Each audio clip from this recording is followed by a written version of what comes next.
Thank you. Good morning, everybody. This is the Rules Committee. We have attained a quorum with Councilman Squilla, the Vice Chair of the Committee, Councilman Jones, Councilman Taubenberger, and Council President Clark, and myself, Bill Greenlee. What we are going to do here, I know there are people here to testify on a number of bills.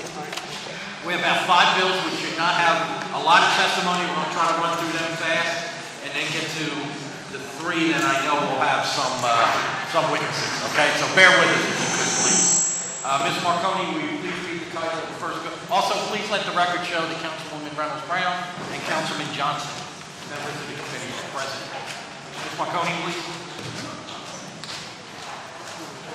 Bill number 180-384, an ordinance approving the 15th Amendment of the redevelopment proposal for the Cecil B. Moore Avenue urban renewal area, being the area generally bounded by 15th Street on the east, Jefferson Street on the south, 19th Street on the west, and Montgomery Avenue on the north, including the 15th Amendment to the urban renewal plan, which provides inter alia for changes that would make it consistent with the North Philadelphia redevelopment area plan and generally consistent with the City of Philadelphia's 2035 comprehensive plan.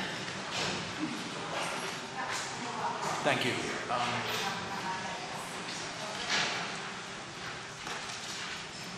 Technical difficulties.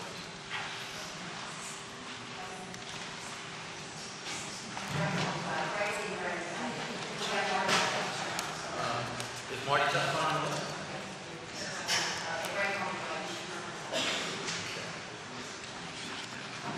You know what? Here he is.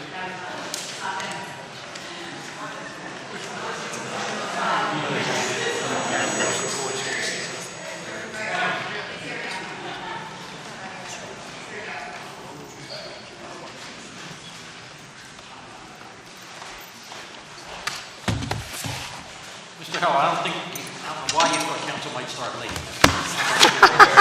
You know? What's the notice? Apologies, Mr. Chairman. Please identify yourself. Gregory Heller, I'm the Executive Director of the Philadelphia Redevelopment Authority.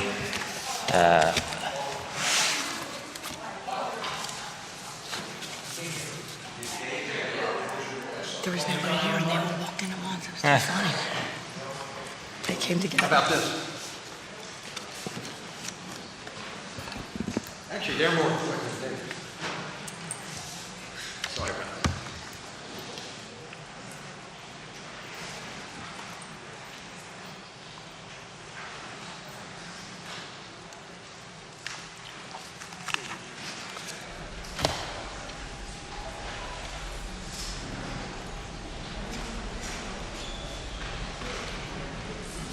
So here's the line on the Avenue.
Test.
Heller. I'm the Executive Director of the Philadelphia Redevelopment Authority. Good morning. I don't have to, I'm good. We're good? Okay. All right. Honorable Chairperson, members of the committee, I'm here to speak in support of Bill number 180384, which is the 15th Amendment of the redevelopment proposal and the 15th amended urban renewal plan for the Cecil B. Moore urban renewal area. This bill would authorize the Philadelphia Redevelopment Authority to facilitate the implementation of the most recent comprehensive plan approved by the Philadelphia City Planning Commission. The current comprehensive plan identifies forward-thinking goals and strategies for achieving new and appropriate development within the city and will direct the redevelopment of the Cecil B. Moore urban renewal area by zoning code controls and guidelines as detailed by the Philadelphia City Planning Commission. Honorable Chairperson and members of the committee, I respectfully request favorable consideration of Bill number 180384 and would also ask the suspension of council rules to allow the first reading on May 24th, 2018. Thank you, Mr. Heller. You just here for support, right? Okay, Mayor. Any questions for Mr. Heller on this bill? Hearing none. Anyone else here to testify on Bill number 180384? Seeing none. Thank you, Mr. Heller. Hang in there. I think we got one other in a couple. Okay. All right, thanks. Thank you. Ms. Marconi, our next bill, please. Bill number 180385, an ordinance to amend the Philadelphia zoning maps by changing the zoning designations of certain areas of land located within an area bounded by Ridge Avenue, Gorgeous Lane Extended, Henry Avenue, Valley Avenue, and Domino Lane. Mr. Gregorski, good morning. Morning, Councilman Greenlee, members of the Rules Committee. I'm Marty Gregorski, the Division Director with the Development Division of the Philadelphia City Planning Commission, here to testify on Bill number 180385, which was introduced in the City Council on April 26th of this year by Councilmember Jones. Bill number 180385 amends the Philadelphia zoning maps by remapping an area bounded by Ridge Ave, Gorgeous Lane, Henry Ave, Valley Ave, and Domino Lane. The bill is intended for corrective remapping purposes and advancement of the goals and recommendation of the Lower Northwest District Plan, specifically to remap to match prevailing use, lot size, and/or width. Planning Commission staff has worked closely with Councilman Jones' staff, as well as the leadership of the Ridge Park Civic Association on this remapping. Philadelphia City Planning Commission considered Bill number 180385 at its meeting of May 15th of this year and recommended it for approval, and I'd be happy to answer any questions. Thank you, sir. Any questions for Mr. Gregorski on this bill? Just a statement, Oh, Mr. yes. Chair. Thank you, Councilman Mr. Jones. Chairman. I want to thank the Planning Commission for working on this. One size does not fit all in the 4th District. There are places in the 4th District where we would welcome development, almost any type of development. But there are places in the 4th District that have had too much of a good thing, and people have discovered this community and have decided to take single properties down and replace them with multiple properties in their stead, twins often. What we hope to do with this is measure and slow down that type of subdivision, because when people bought those properties, they had it under the expectation that it would be a single housing street and community. And what we hope to do through this legislation is continue that quiet enjoyment in that part of town. So thank you, Mr. Chair. Thank you, Councilman. Any other questions or comments? Seeing none, anyone else here to testify on Bill number 180385? Seeing none, thank you. Ms. Marconi, our next bill, please. Bill number 180395, an ordinance to amend the Philadelphia zoning maps by changing zoning designations of certain areas of land located within an area bounded by Bustleton Avenue, Soley Avenue, Eastwood Avenue, and Sandwood Street. Good morning, Councilman Greenlee, members of the Rules Committee. I'm Marty Gregorski with the Planning Commission. This bill was introduced on April 26th of this year by Councilmember O'Neill. Bill number 180395 proposes changing the zoning designations of the Pelbano Recreation Center in the Ronhurst section of Central Northeast District of Philadelphia, in the area bounded by Bustleton, Solly, Eastwood, and Stanwood Street, from its existing commercial and residential zoning to a new SPPOA, active parks and open space zoning. This action will match the zoning classification with the existing use, help preserve parks and open space, and is consistent with the community goals and recommendations of the Central Northeast District Plan. The City Planning Commission, at its meeting of May 15th of this year, recommended Bill number 180395 for approval, and I'd be happy to answer any questions at this time. Thank you, sir. Any questions for Mr. Gregorski on this bill? Seeing none, anyone else here to testify on Bill number 180395? Seeing none, thank you. Ms. Marconi, please. Bill number 180397, an ordinance approving the 42nd Amendment of the redevelopment proposal for the Model Cities Urban Renewal Area, being the area beginning at the northwest corner of Front Street and Spring Garden Street, including the 34th Amendment to the Urban Renewal Plan, which provides inter alia for changes that would make it consistent with the North Philadelphia Redevelopment Area Plan and generally consistent with the most recent comprehensive plan approved by the City Planning Commission of the City of Philadelphia. Good morning, Mr. Heller again. Hello again. Gregory Heller, Executive Director of the Philadelphia City Planning Commission.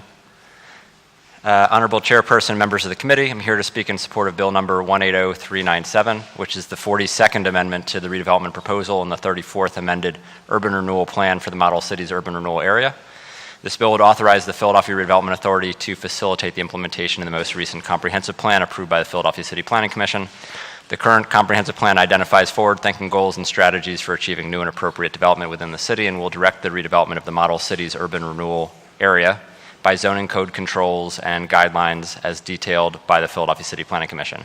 I respectfully request favorable consideration of Bill number 180397 and would ask also the suspension of council rules to allow the first reading on May 24th, 2018. Thank you, sir. Excuse me. Any questions for Mr. Heller on this bill? Seeing none. Anyone else here to testify on Bill number 180397? Seeing none. Thank you, Mr. All right, Heller. thank you. Appreciate your time. Ms. Marconi, our next bill, please. Bill number 180015, an ordinance authorizing the City of Philadelphia to organize an authority to be known as the Kellow Hill Business Improvement District pursuant to the provisions of the Municipal Authorities Act 53 PA CS 5601 at sequence, all under certain terms and conditions. Good morning. Good morning, Chairman Greenlee and A members little of the... closer to the mic. Oh. Okay. No, you can pull the mic close. Oh. It moves. How's that? Good? Pull a little, yeah. I don't want to get too close. Okay. Okay. Off to a great start. You want to do it now? Thank you. All right, I'm sorry. I neglected. Let me recognize the sponsor of this bill, Councilman Squill. Thank you, Mr. Chairman. I do want to say that this bill is to initiate the possibility of exploring improvement district in the area, and what it does is allow the group to get together, explore the options, work with the community as a whole and the businesses surrounding the area to see if the feasibility of an improvement district is what the community wants. And I think it's a great opportunity to help us grow not only in the city of Philadelphia, but particularly in that area, to really see that the changes that are happening become positive changes. So thank you very much, and I do strongly support this. Thank you. Thank you, sir. Again, please identify yourself and proceed. Sure. My name is Kelly Catherine Ganzars Edwards. I work in community relations at Arts and Crafts Holdings. Go ahead. Ready? Okay. Good morning, Chairman Greenlee and members of the Rules Committee. My name is Kelly Edwards. I work in community relations at Arts and Crafts. We are a real estate investment, development, and management group focusing on repurposing the existing industrial buildings in the Kellow Hill neighborhood. The company was founded in 2015, and I've been with them for 2 of those 3 years now. We have grown in that short amount of time from 5 people to 15, and we have generated more than 300 construction jobs in that area. My role includes community outreach, government relations, and a little bit of everything else to make sure we're working closely with our neighbors in that area. I am here today as a member of the proposed bid board, which I will be spearheading along with colleagues and neighbors. After working in the neighborhood for the past 2 years, we see that it is in need of the types of additional services that a bid can provide. Some of these services may include paying for periodic cleaning to deter littering and dumping throughout the area, adding greenery and street furniture as amenities for folks traversing the neighborhood. Another concern that has come up in community discussions has been the issue of safety, which a bid can address by paying for better street lighting and wayfinding. We also want to be ready to assist with the maintenance of the next phase of the rail park. Because we are creating a bid under the Municipal Authorities Act, we have not drawn boundaries for this bid yet, but we plan to include long-standing businesses and residents, as well as new stakeholders in the neighborhood in our decision-making process. Additionally, there are a number of not-for-profit organizations, schools, and the much-anticipated rail park, which are all neighborhood assets and stakeholders in this effort. I look forward to implementing a robust outreach effort to include all members of the community and hear all voices.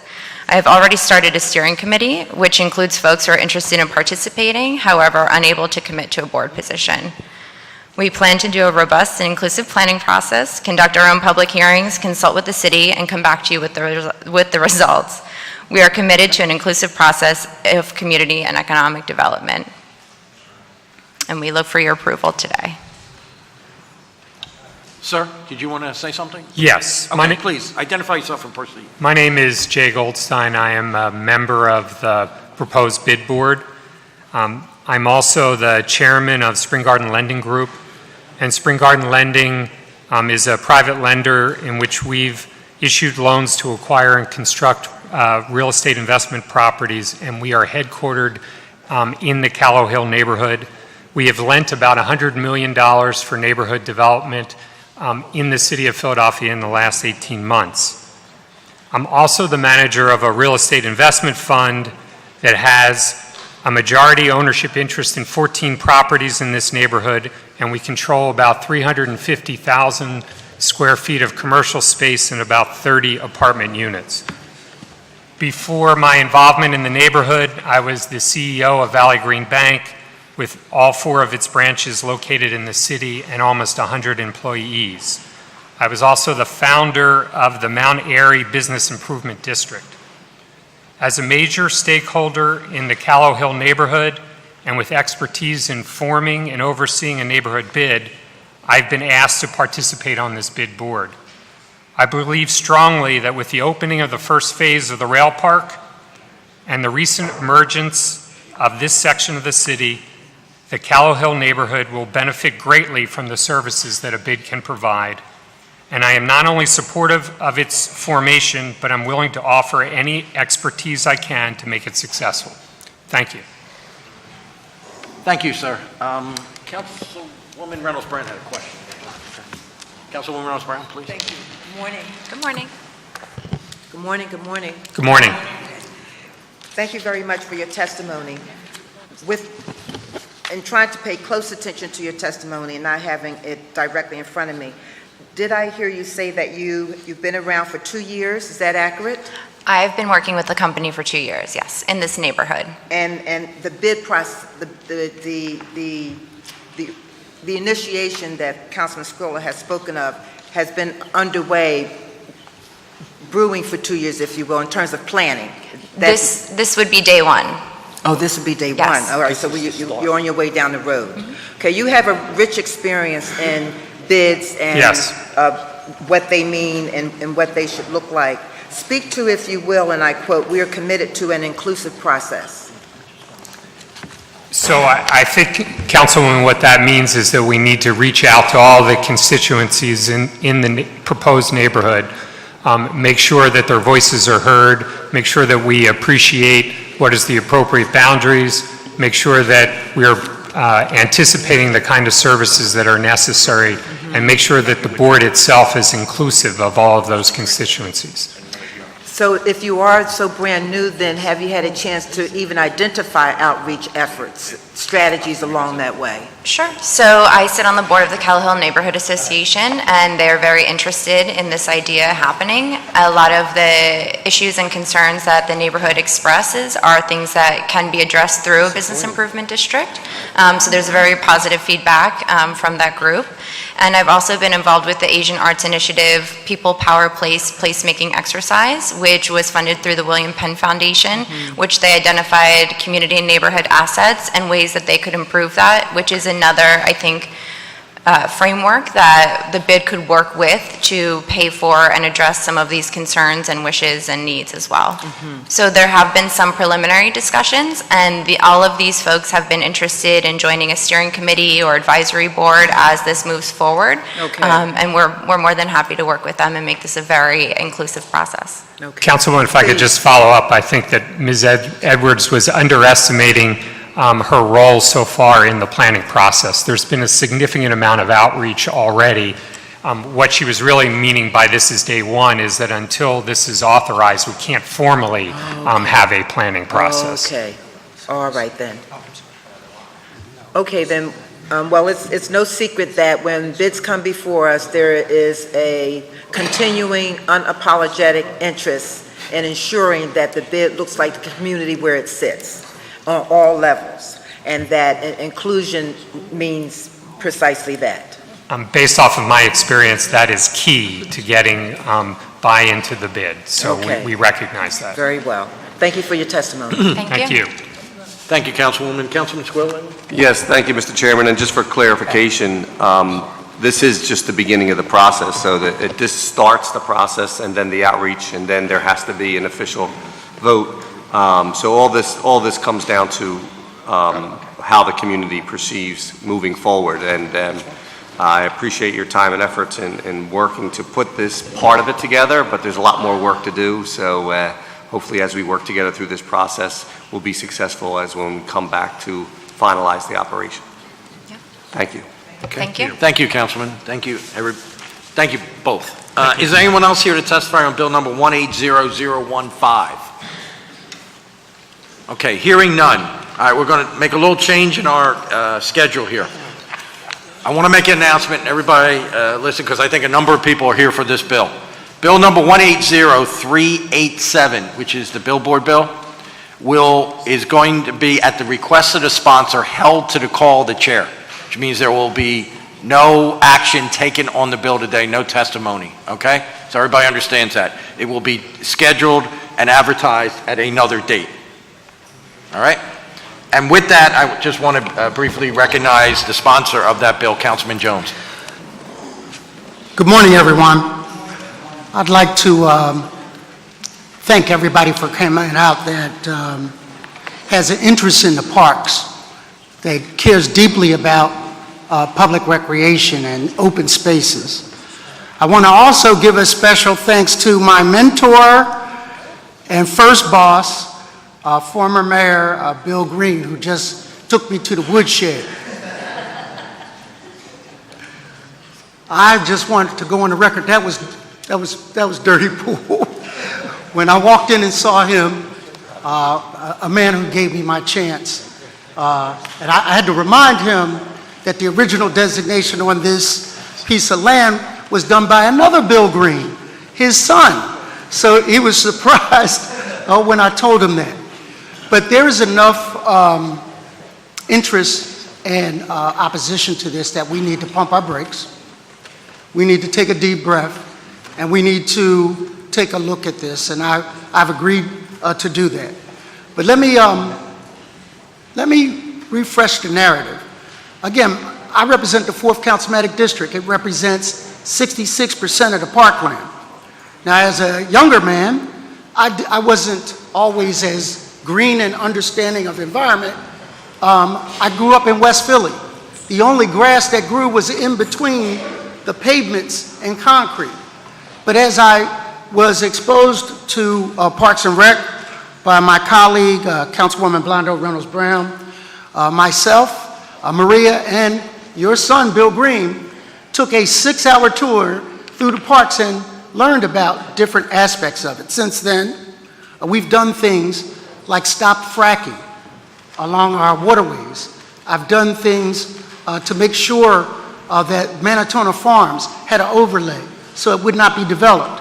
I want the narrative to go down that we've spent more money in my district on Parks and Recs, including the Belmont Stables and Shimoni Stables, than most of my predecessors combined.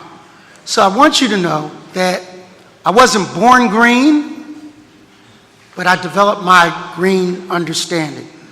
And so as a family and friends of the park, whether you're on the man side or the Dell side, it's all our park, and we share it together. So we're going to take a deep breath, we're going to take a deeper look, and we're going to hold this bill so that we can all be family at the end of the day. Now, last thing I'm going to say is me and my brother, we're 18 months apart. Man, some of the best fights in my neighborhood were between me and my brother. But after we finished fighting, we realized we were family and that we all cared deeply about our community and our family. And I hope that that is the narrative that you find today. Thank you. Okay, thank you, Councilman. And again, for the record,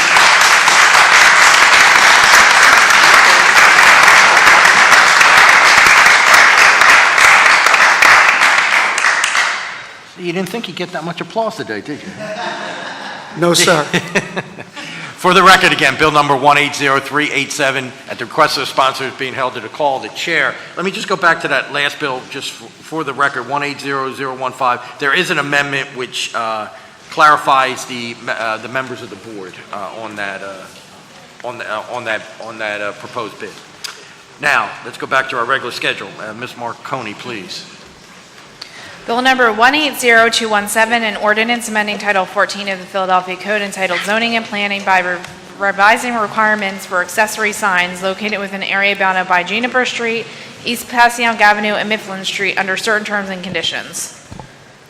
Thank you. Mr. Gregorski, please. Good morning, Councilman Greenlee, members of the Rules Committee. I'm Marty Gregorski, Division Director with the Development Division of the Philadelphia City Planning Commission, and I'm here to testify on Bill number 180217, which was introduced in the City Council on March 8th of this year by Councilmember Squilla.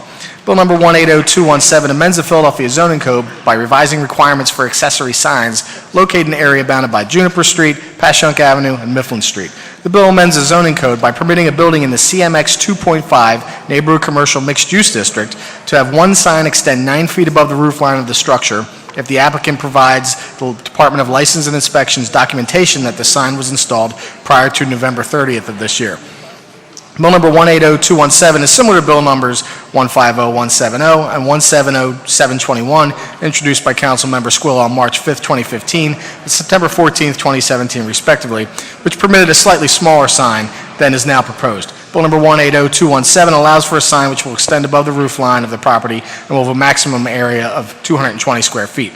The City Planning Commission, at its meeting of March 24th, 2015, did not recommend Bill number 150170, nor did the City Planning Commission recommend Bill number 170721 for approval at its meeting of September 2017. Excuse me. At its meeting of March 20th of this year, the City Planning Commission did not recommend Bill number 180217 for approval as an item in accord with previous policy, and I'd be happy to answer any questions at this time. Okay, thank you. And could I ask everyone, please, if you have if you want to converse, please go outside. As I said, this is a hearing room that's hard to hear in. Okay. Any questions for Mr. Gregorski on this bill? Seeing none. Is there anyone else here to testify on Bill 180217? Seeing none. Ms. Marconi, our next bill, please. Bill number 160710, an ordinance amending Title 14 of the Philadelphia Code entitled Zoning and Planning by amending parking requirements in certain districts, all under certain terms and conditions. Yes. Mr. Gregorski. Good morning, Councilman Greenlee, members of the Rules Committee. I'm Marty Gregorski with the Philadelphia City Planning Commission. I'm here to testify on Bill number 160710, which was introduced in the City Council on September 8th, 2016 by Councilmember Blackwell. Bill number 160710 proposes to amend parking requirements for several zoning classifications citywide. The city's most prevalent zoning designations, RSA 5 and RM1 residential, which allow row homes and small apartments, would see parking requirements increase to 3 spaces per 10 units, 3 for 10. These zones currently do not require off-street parking. Higher density commercial districts, CMX 3, 4, and 5, would require 6 spaces for 10 dwelling units, double the current requirement of 3 for 10 spaces per dwelling unit. The IRMX industrial mixed-use zoning classification requires 7 parking spaces per 10 units, more than double the current 3 for 10 unit requirement. At the time of their meeting, no proposed amendments had been provided to the City Planning Commission.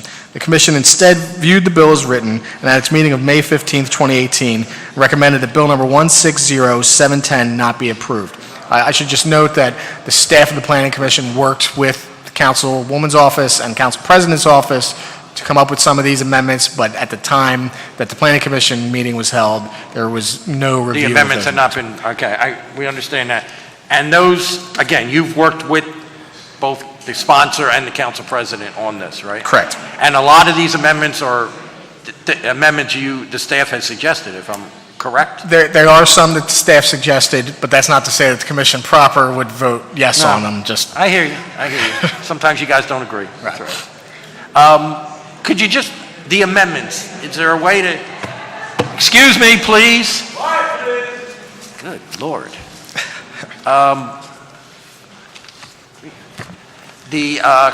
Maybe briefly just say, like, the changes. Okay, so put them on record. The big changes were to RSA 5, RM1, CMX2, and CMX 2.5. These are the most prevalent districts in the city. They're the row home districts and the small-scale commercial corridor districts. What they would do is they would have no spaces required for the first 9 units, and then at 10, it becomes a 3-for-10 ratio. Okay. So instead of 3 for 10 the whole way through, there's 9 units that you can get without any parking. At 10, you need 3, and then 0.3 for each unit above that. For the larger districts like CMX 4 and 5 and CMX 3, let me take a look. It'll be 3 for 10 units in CMX 4 and 5. Those are the downtown center city districts. That's what it is now. It's going to stay the same. For CMX 3, there isn't any parking requirement now. So CMX 3 is a mid-rise zoning district that allows mixed-use buildings. It's permitted all over the city, and what we're looking at is a 5 for 10 unit count now. So it's changed to 5 to It's 10. changed to 5. And in the IRMX zoning district, which is an industrial residential mixed-use district, which is allowed like industrial / commercial and residential, it's gone to 5 for 10. I can't find it right now. I know there's a lot of stuff in there, I understand. There's a lot going on. I was here. trying to get just on record simply as possible what we're doing here. 5 for 10, correct, But for it's- multifamily dwellings. I think it's fair to say this is certainly a compromise from the original bill, correct? This is a big change and, a step probably in the right direction. That said, Okay, Commissioner all hasn't right, voted on it I yet. understand, but we try to fight your way through these things and Right. find some kind of middle ground. I have to credit both the staff and also Councilwoman Blackwell and the council president for trying to work these things out. I just want to go on record, I live in a neighborhood where I wish there had been more mandated parking, because, and you're going to hear from someone from my neighborhood, Fairmount Civic Association, and parking is horrendous in that area. People park 3-4 blocks away. And a lot of Fairmount's hopeless now because it's already been developed. There's still a little bit going on. But some of these other neighborhoods, we need to do something because it's clearly a problem. Despite what people would like to have, people have cars and people need to park those cars. And that's what we're trying to address here. So with that, any questions for Mr. Gregorski? Seeing none. Ms. Marconi, and Ms. Gregorski, you can sit right there because my guess is there's going to be some back and forth here.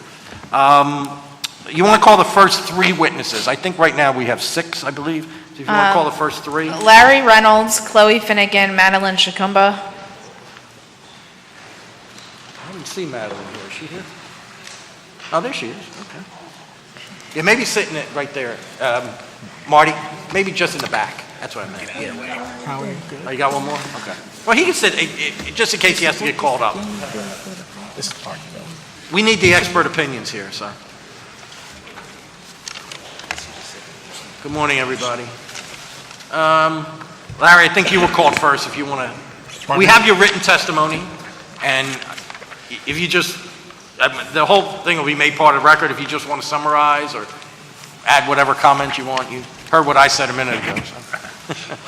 Please identify yourself and proceed. Thank you, Councilman Greenlee. I'm Larry Reynolds, representing Fairmount and the Fairmount Civic Association. I do want to affirm what the Councilman Greenlee just said about the neighborhood, and I do have a brief letter, not going through any details about what the problems are. We have very little green space or brown space in the neighborhood. Mostly we're RSA 5, single-family homes, and probably less than 10% of the homes in the neighborhood have off-street parking. We have people, probably I would estimate to 30–40% of the people in the neighborhood are required to commute for jobs outside of the city or in extended locations in the city, with a lot of medical workers, doctors, educators, sales and technical people, and also a fair number of tradesmen who have their trucks that they park in the neighborhood, and then they come back, and if they come back after 7 o'clock or so, it's a disaster. And I just spoke to a fellow the other day who parked on the street about 4 blocks from his house, and he ended up all of his tools were stolen out of the back of his truck. So we do have a problem. That's a different issue, but it's still, people feel more comfortable with parking. Now, I think what everyone would like to have is city-provided parking lot with excellent conditions, safety, secure, and that way their neighbors can park there and they can park in front of their house. Okay. In summary, just say that I'm happy to hear some of the compromise that has gone forward, and maybe that will alleviate the problem. But that would be the extent of what I have to say. And Okay. Councilman Greenlee has a copy of my letter, so. Yeah, and I anything think else? it's been distributed, yes. It'll be made part of the record. Thank you. We'll hear from all three before Yeah. if there's any questions or comments. But first, let me note that Councilwoman Bass, member of the committee, is present. Good morning.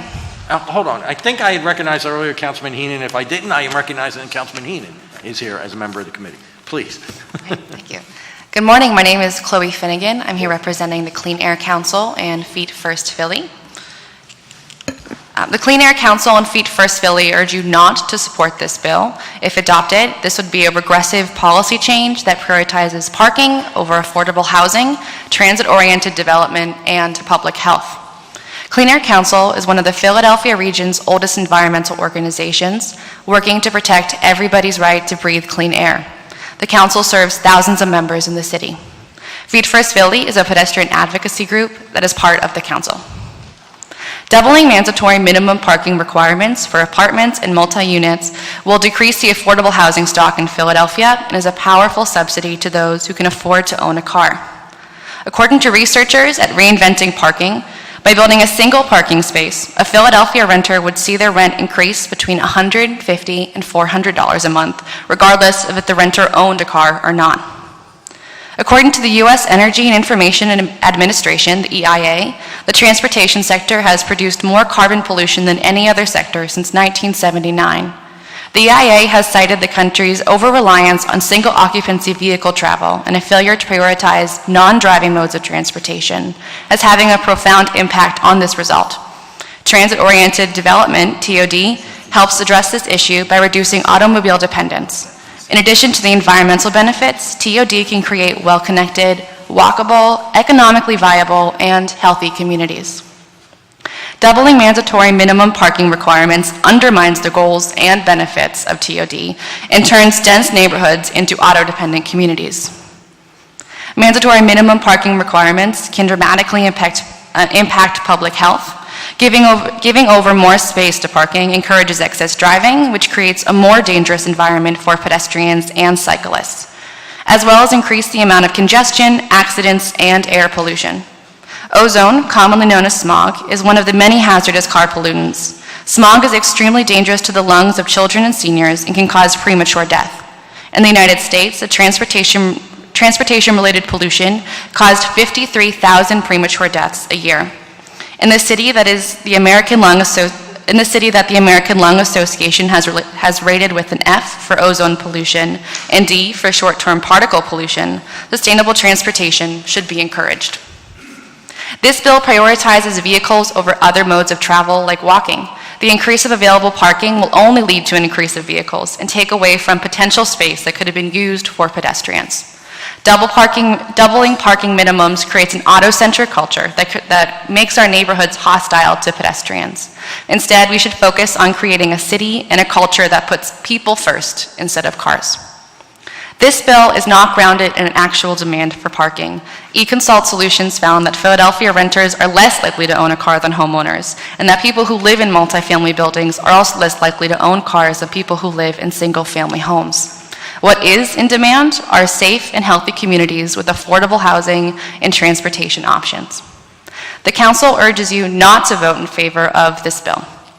Thank you for considering my testimony. If there are any questions, I would be happy to discuss this important issue further from any of the Council and their staff via email. Okay, thank you. Before we have questions, Ms. Shacumba, please identify yourself and proceed. Madeline Shacumba, I represent the North of Washington Avenue Coalition. I hear what the clean air lady is talking about, and I can agree with her that we do need clean air. But in the meantime, we need transportation too. And until we get the rich folks to want to change from gas to maybe electric, I don't see no change. But we have parking problem. That is one thing we do have, and we have that now. I support Woman Blackwell bill because we are at strangulation when it comes to parking. And although I agree with the lady about the parking situation and the pollution, people are not going to get rid of their cars, and they're not going to be jumping on bicycles and taking their families on trips on bicycles. So I ask that you consider Janie's bill. Why? Because it would open up more parking spaces for people, especially people when developers make these huge developments that have hundreds of units. We need to increase the number of parking units. Otherwise, where are they going to go? Yes, I know she's talking about cars, getting rid of them, but where are they going to go? They're going to park them on the street. We don't have any parking on the street. We are at 150% capacity now on the street, especially in my area. And now, last week, 2 weeks ago, we had a zoning hearing. Man asked for he had to require 7 parking spaces for what he wanted zoned. He took over a building that was zoned RM1. He wanted to make it CMX, so he can have businesses on every floor. That required 7 parking. We opposed his wanting a CMX. We wanted to have the building remain RM1. And what did zoning do? They gave him the variance for the CMX. Not only that, took away the 7 required parking spaces that he would require to need. And not only that, took away all the other requirements that he would need, like open area, roof, deck. They took away all of them. I mean, they were generous in the variances they gave this guy. And that's what's wrong with the ZBA. This bill is not really that strong. With the ZBA on your side, you get all the variances you want. But at least it would be there, requiring them to have some parking spaces. They're not there. I'll fight with the ZBA later on the variances. We need this, okay? I know it may bring some problems for some people, but we have a bigger problem now, and pushing it down the line is not acceptable. Okay. Okay. All right. Thank you, Mr. Cumba. Appreciate it. Thank you. Mr. Renzo, if I could just ask you first. Again, we're from the same neighborhoods because we've seen this. Would you say that in the many, many zoning meetings we've been in communities, that often the first issue that comes up is parking? Is that, yeah, please. Absolutely. It's an overriding issue as new development goes into the few remaining open spaces that we have in the neighborhood. And I know Ms. Finnegan mentioned this, and we've heard it before about the figures of that in rental properties, less cars and all like that, but that's not what I see out there. It seems that a lot of people have cars, and every time there's a big development, there's a whole lot more cars on the street. Is that kind of what you have seen in Fairmount and other places? Yes, it is, very definitely. We have a couple of large apartment buildings along the Parkway that do have parking. Right. Although not as many parking spaces as the building has units, by a large number. And we have a fair number of houses that are either duplex or triplex scattered through the neighborhood, which also impact the parking. Again, the important thing to understand is that we have good SEPTA service to Center City, but not everyone can use it. I would estimate 40% of the people have to use private transportation to get to their jobs. And they work on odd hours in many cases. And they come back, if you come back after 7 o'clock, you're lucky if you can find a space within 2 or 3 blocks of your house. And you get an extra tour of the neighborhood and also use more gas and other more pollution, right? Yeah, there you go. And isn't it true that even a lot of people who use SEPTA, walk, bike, whatever, often always also have a vehicle? Because when they want a vehicle, they want a vehicle. I can say that's true of myself, yeah. Okay, there you go. Okay. All right, I appreciate that. And Ms. Finnegan, and I heard the figures you said, and I'm not disputing them. Sure. And I'm not trying to be sarcastic here. In a perfect world, I'd like to see a whole lot less cars. but we're not living in perfection, we're living in reality. And the reality is what Mr. Reynolds, Mr. Kumba, and what I see a whole lot of people around tell me that in these areas, particularly areas that have become more and more desirable and more things, units are being built, parking is just a huge problem. It's just a reality. And I don't know if you have any comment on that. Yeah, no, it's a great comment, and I do understand that. I myself live out in West Philadelphia. I do not own a car. I get around as a pedestrian or using public transportation. But that is a notable problem in Philadelphia. I think there is a balance between solving problems for the now and creating a Philadelphia that can be sustainable in more than one way, of course. But I think one of the points that we mentioned is adding more parking just allows more cars to be in the city. So there is a point of addressing parking issues now, but building larger parking garages will just encourage more cars to be in the city, having a cycle of the same problem. So I think that there has to be a mix between building for now and then building for the future. Okay. And in fairness, the balance is what I think Councilwoman Blackwell and the council president tried to work with the planning commission, is try to find that balance. Because, again, and we're not going to totally agree on this, obviously, but I just, I'd like to think that if you didn't provide parking, that people wouldn't get cars. That's not what I see. That's not what I see in my neighborhood. That's not what I see in other neighborhoods. That's not what I hear from other neighborhoods. People still have the cars. For whatever reason, they want a car. And a lot of folks come from the suburbs. They're used to having a car. That's what they do. They have a car. And they're going to have it. So I guess I haven't seen evidence. I hear the numbers, but my eyes say something else, that not providing enough parking doesn't stop people from having cars. That's right. They just try to get one and try to beat the guy at 5:15 before he gets there at 5:30. So anyway, enough speeches. Councilwoman Reynolds Brown? Yes. Good morning, good morning. My first statement would be that I believe the Philadelphia City Planning Commission and members of this legislative body really do share in some of the responsibility that we even have in this conversation. Because if we looked more closely at the developments 10, 15 years ago and insisted that parking be a part of this magnificent, wonderful renaissance of new buildings, we might be having a different conversation. So let me start with that. I see what's happening in Mantua. I see what's happening in Grace Ferry. I know what's happening in University City, the area that Councilwoman Blackwell represents. I see what's happening in Point Breeze. I see what's happening in Temple University. And increasingly, parking is becoming, some might argue it's becoming a luxury. Others would argue it should be a right. What do we say to seniors who've been living there forever, who are not able to come home at night and get parking on their block? Where is the delicate balance? For sure, this needs a closer hard look, but how do we find the delicate balance between transit-oriented development, which is important, which we should do, which offers some balance, and helping current residents have the opportunity to have a space to park their car when they come home at night? This should not be an either-or. I mean, this should not be an either-or. We really need to find the and. How can we do transit-oriented development, and how can we honor some would argue the right, and others would say the luxury of having a parking space when they come home at night? So is there any response to that? Where's the and in this proposition? All I can say is that parking is not a right. You get a parking space when you can get one. If there wasn't as many cars in here as we have, you might want to say it's a right. But nobody can get a parking space in front of their house these days.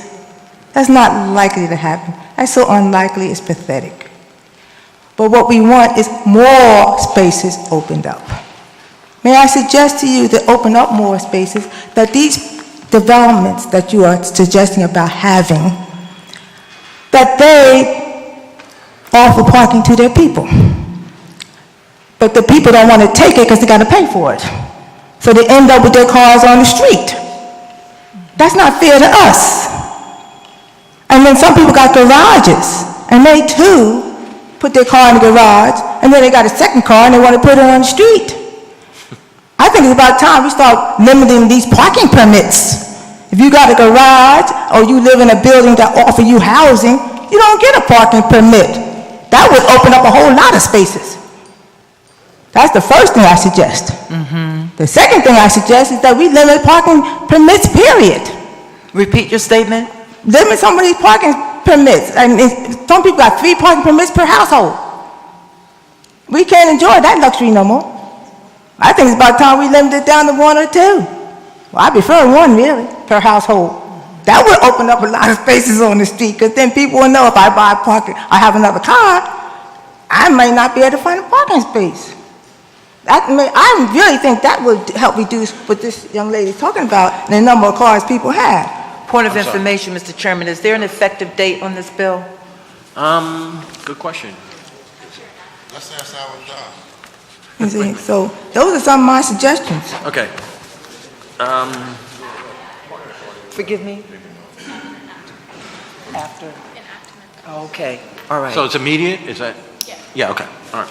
I hope you're listening to some of my suggestions of how to open up parking spaces, because I'm telling you, that is the problem. Yes, everybody want a car for the son, the wife, and daughter. No, limit us down to 1 car. That's all I got.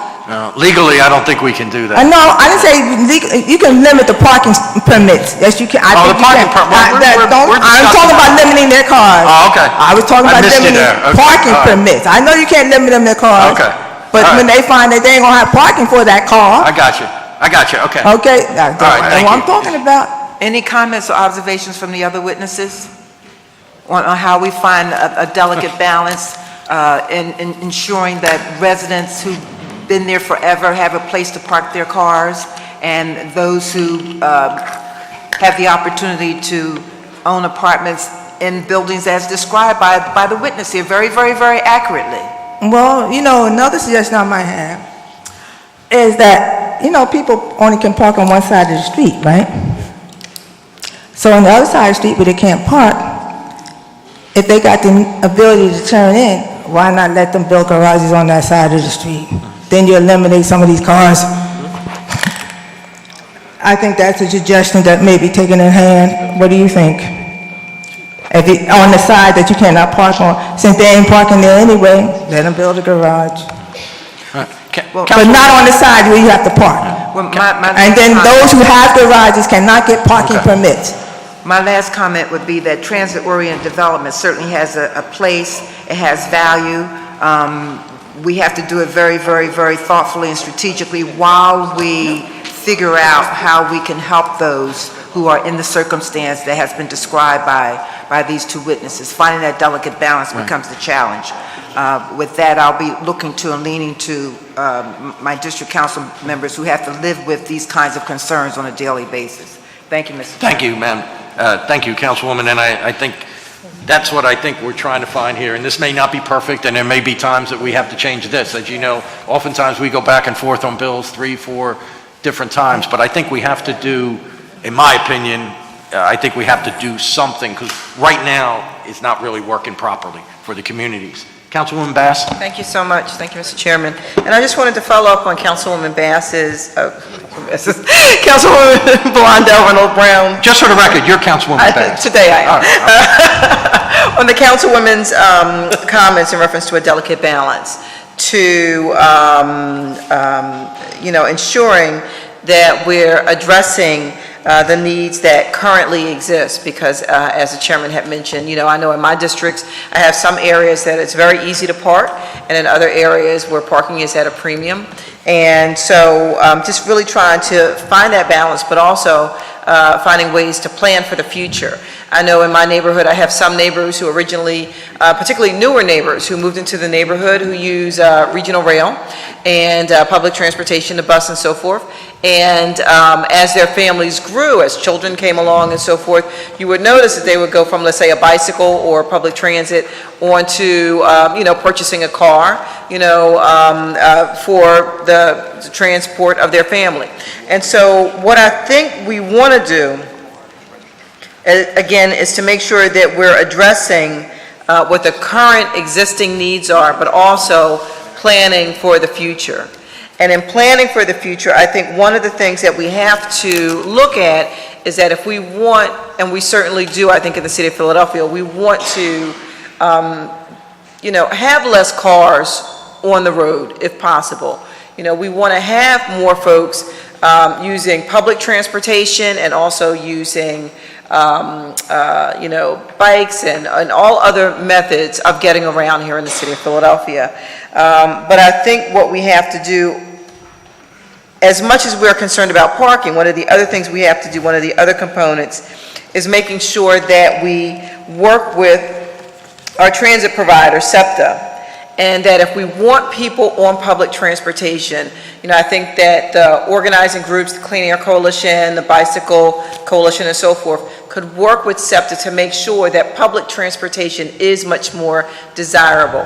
So one of the problems that I have is that I have areas where there's a large number of people who take public transportation, and I'll just call out as an example the Germantown and Shelton shopping area, which is one of the busiest hubs in the city of Philadelphia, which really has very limited capability in terms of shelters, in terms of seating for our seniors. So we say we want to encourage the use of public transportation, then I think we as a city have to act like it, and we have to encourage SEPTA to help people use SEPTA, help people get around, and not be so quick to say, well, you know what, this is an inconvenience because I had to stand in the rain all day, so I'm going to go out and get a car. So I think that has to be a part of the equation and the conversation as well. So I just wanted to add that to the conversation. Thank you. Councilwoman. Can I please hear any one of the witnesses speak to, respond to, comment on Councilwoman Bass's important remarks? If I could just add,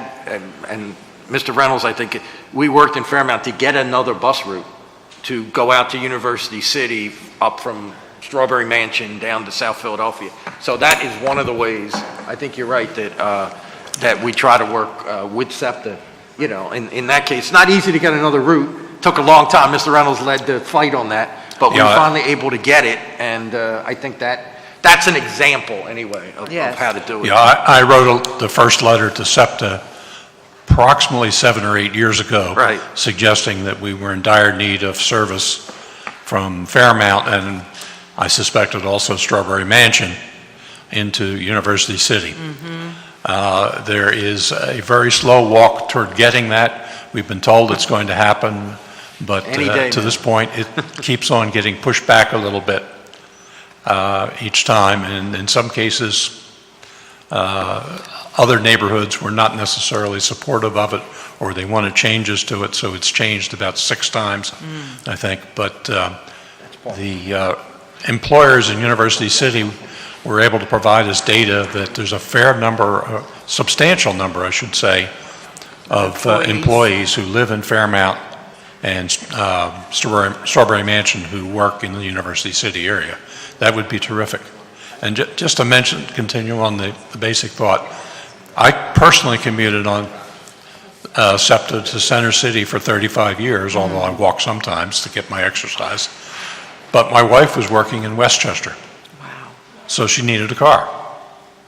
So, everybody's different. I think we need that balance. I'm pleased to say that I think that if you can reach a compromise in getting some parking or some increase in parking in the neighborhoods, and maybe not every neighborhood needs it.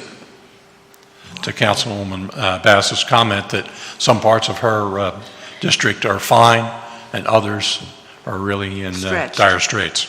Yeah, if I could, because I don't want to cut anybody off, but we do have some more witnesses to this, and we got a whole lot of people for another bill. So if we could just I want to say one thing. Yeah, let me recognize Councilman Dom. He's been waiting. Okay. You have a comment, Councilman? Yes, thanks, Mr. Chairman. Okay. I just want to make sure that what I think I'm understanding is there's a lack of parking for the current residents in these neighborhoods. But this bill will deal with new residents moving in, and we're not going to solve the problem that currently exists. Well, let me just, if I could jump in here. I think we do, in the sense that when those new property or those new things are put in, they bring more cars in. So that has the effect on the long-time residents, because those people now that are coming into those properties, if they don't have proper parking, they're out on the street competing with the long-time residents. I understand that, but if we had no more new construction, I'm hearing that we still have issues with parking today. Yeah. So here's my question in that light. I've been told, I don't know if it's true or not, that there are a lot of residents who don't live in the neighborhoods, maybe live in the suburbs, who drive into these neighborhoods, park their cars, and commute into the city or walk or whatever. And my question is, how does that get monitored? And I should know this, but is the parking fee annually, how much is the parking fee annually for the city? How much is parking fee for permit parking? $35 for the first car. $35. So it's about 10 cents a day, I guess, right, for a parking permit? Yeah, but you have to live in the zone. You have to live in that zone. And when's the last time that was raised? What you gonna keep raising against us for? Give me a break, will you? Point of information. Yeah. It was just raised 2 years ago for multiple cars. It was $35 a car per year, and then I think second car is $50, third car is $75, fourth car $100, and I believe that's. But if you break it down, it's 10 cents a day for a permit. No, you're right, but let me just add, Councilman. Can I ask? Hold on, just one second. I mean, that certainly is one of the issues. You're right, and this is a multiple thing. It's not one Right. I just one want to make thing. sure we But I address it. think the bigger problem, I mean, those people that come in, that's an issue for the people that are home during the day. I think the bigger problem, though, starts like 4, 5, 6, 7, and most of them are neighborhood residents, and that's when you get into the math problem, that there's less parking spots than there are cars that need the spots, you know. So, but you're right, that's part of it, and that's something we can And look who's at. supposed to monitor those cars? Pardon me? Who monitors Parking authority. And so, because I've seen some cars that just sit there for days and weeks, never taken out. Well, the block has to be posted for permit parking too.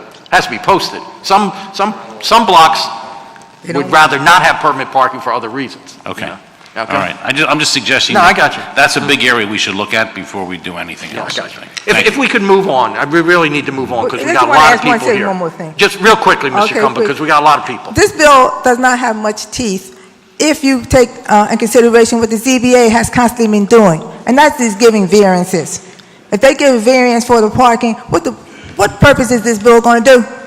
Well, it still has. And they give variances, and the developer doesn't even have any hardship. You're supposed to have a hardship to get a variance. At least I thought you did. And if you don't have a hardship and it can't be financial, then why are you giving them variances against this parking? Okay. All right. I appreciate it. Thank you all thank you for your time. Ms. Marconi, I think we have one more set of people. Noah Ostroff, Stephen Huntington, and Girard Avenue. Other than these three, is there anyone else who wants to testify on this bill? All right, why don't you come up and just sit in the back there so we can try to move things, all right? And while they're coming up, just for the record, we have written testimony, one in opposition from the Sustainable Business Network, Greater Philadelphia, and one in support from the West Powelton Saunders Park RCO. All right, guys, come on. Who you want to call first? Pardon me? The extra names? How many we got there? I got two. I got some people that's not on the list.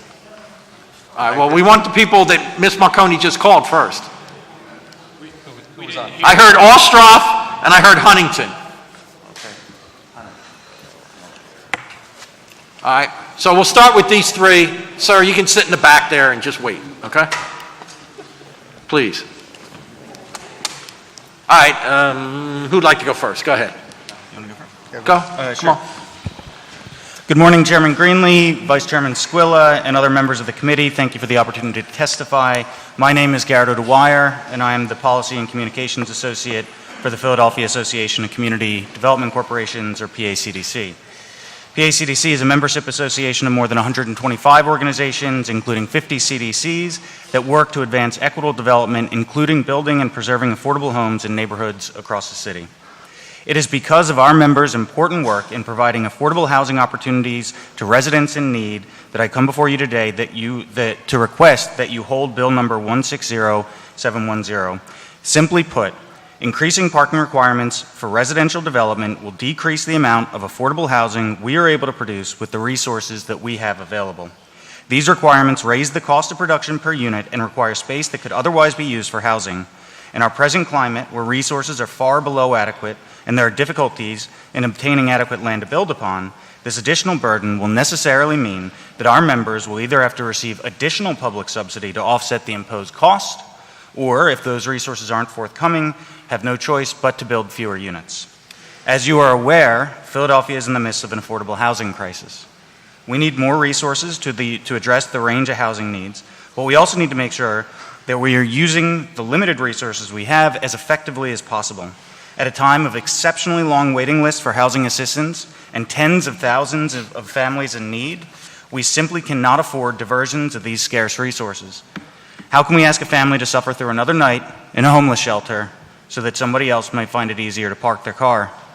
While we are sympathetic to constituent concerns about shortages of an amenity like parking, we believe that the necessity of affordable housing must be the primary concern.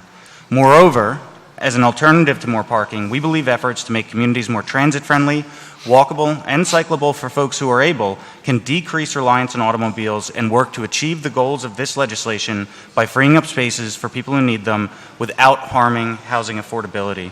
We therefore respectfully request that you do not advance Bill number 160710. Thank you very much for allowing me this opportunity to testify. Good morning. My name is Noah Ostroff. I'm here in opposition of the bill. I'm in opposition of the bill as written, and I think the amendment to the bill that happened earlier this week was a great improvement, but I still think it needs a little bit of work. The fact that we're in a changing city, I feel like we need a flexible zoning code. This bill requires parking, and for the record, I'm not opposed to parking. I'm actually for parking, but I think it should be, this bill should show that parking is allowed rather than required. So I wanted to approach this from a little different perspective. I wanted to approach this from a mathematical perspective, okay? So the way that the bill is written right now, for every 10 car, so if it's a 10-unit building, it requires 3-car parking. So to have 3-car parking, each parking spot is 8.5 feet, right? 8.5, 8.5, 8.5. So plus you need exterior walls, plus you need an entrance for a front door. So you need at least 31 or 32 feet in order to accommodate these 3-car parking. So mathematically, there's many situations in the city where this is just not mathematically possible because the lot widths will not accommodate that, and there's no, it's not on a corner property and there's no rear access to it. So the reason why I'm in opposition to this bill is because I think this does not take into consideration the many cases where mathematically it's not possible. Now, I did a search of public records to pull any lots that fit into this criteria, that fit into this width, that have a certain square footage that would accommodate. I basically just did it 10 units to 13 units, or I'm sorry, 10 units to 13 units, because that would essentially just be 3 cars. I just did the simplest form of it. And there's hundreds and hundreds and hundreds of properties that wouldn't be able to be developed mathematically because of this to accommodate the parking. So that's for RM1. Now, CMX2 is a different situation. So same sort of situation, but if you have a 31-foot wide property, or even you can go even a little wider than that, you need basically that exact amount to accommodate the parking. That would 100% eliminate the commercial space that you would typically put into a CMX2 property. I don't think that this bill is intended to get rid of all commercial spaces in CMX2. However, the way that it's written right now, it would essentially eliminate all the your ability to put commercial space on the ground floor of any CMX2 property that fits within certain parameters. So anyway, I am for parking. I don't think it should be required. I think it should be allowed, and I think that the language should reflect that, and I think that the bill needs to be amended to accommodate, obviously, these situations that I mentioned today. All right, thank you. Mr. Huntington? Thank you. I'm Steve Huntington. I'm testifying as the chair of the Zoning and Land Use Committee of the Crosstown Coalition. We now have 31 civic associations, RCOs, in our group. We handed up a letter. The contents of the letter have been better expressed by the Clean Air Council and the Pennsylvania Association of CDCs. We voted in September that we are in favor of affordable housing. And this requirement, as the first witness testified, would increase everybody's rents in these buildings. Second, we've actually, rather than dealing with this anecdotally, we had votes on this bill. And we had a vote in our meeting of March, and it was 15-1 against the bill with 4 abstentions. The abstentions wanted to go back and reconsider it, so we convened again. And May 14th, we had a meeting, I guess, about a week ago. And in the votes, and it's too bad that Councilman Heenan is not here because he happened to attend that session. In the votes, we had 23-1, I believe. There was some issue as to how many people, we did a roll call. I don't have the minutes yet. I think it was 23-1 against this bill. By the way, we also did a survey about 4 years ago asking many of the questions that Councilman Greenlee asked. We got more than 2,000 responses. And I'd be happy to send that along to council, as we did 4 years ago, and didn't get a single reply from any of the 17 council people. So we've done some work here,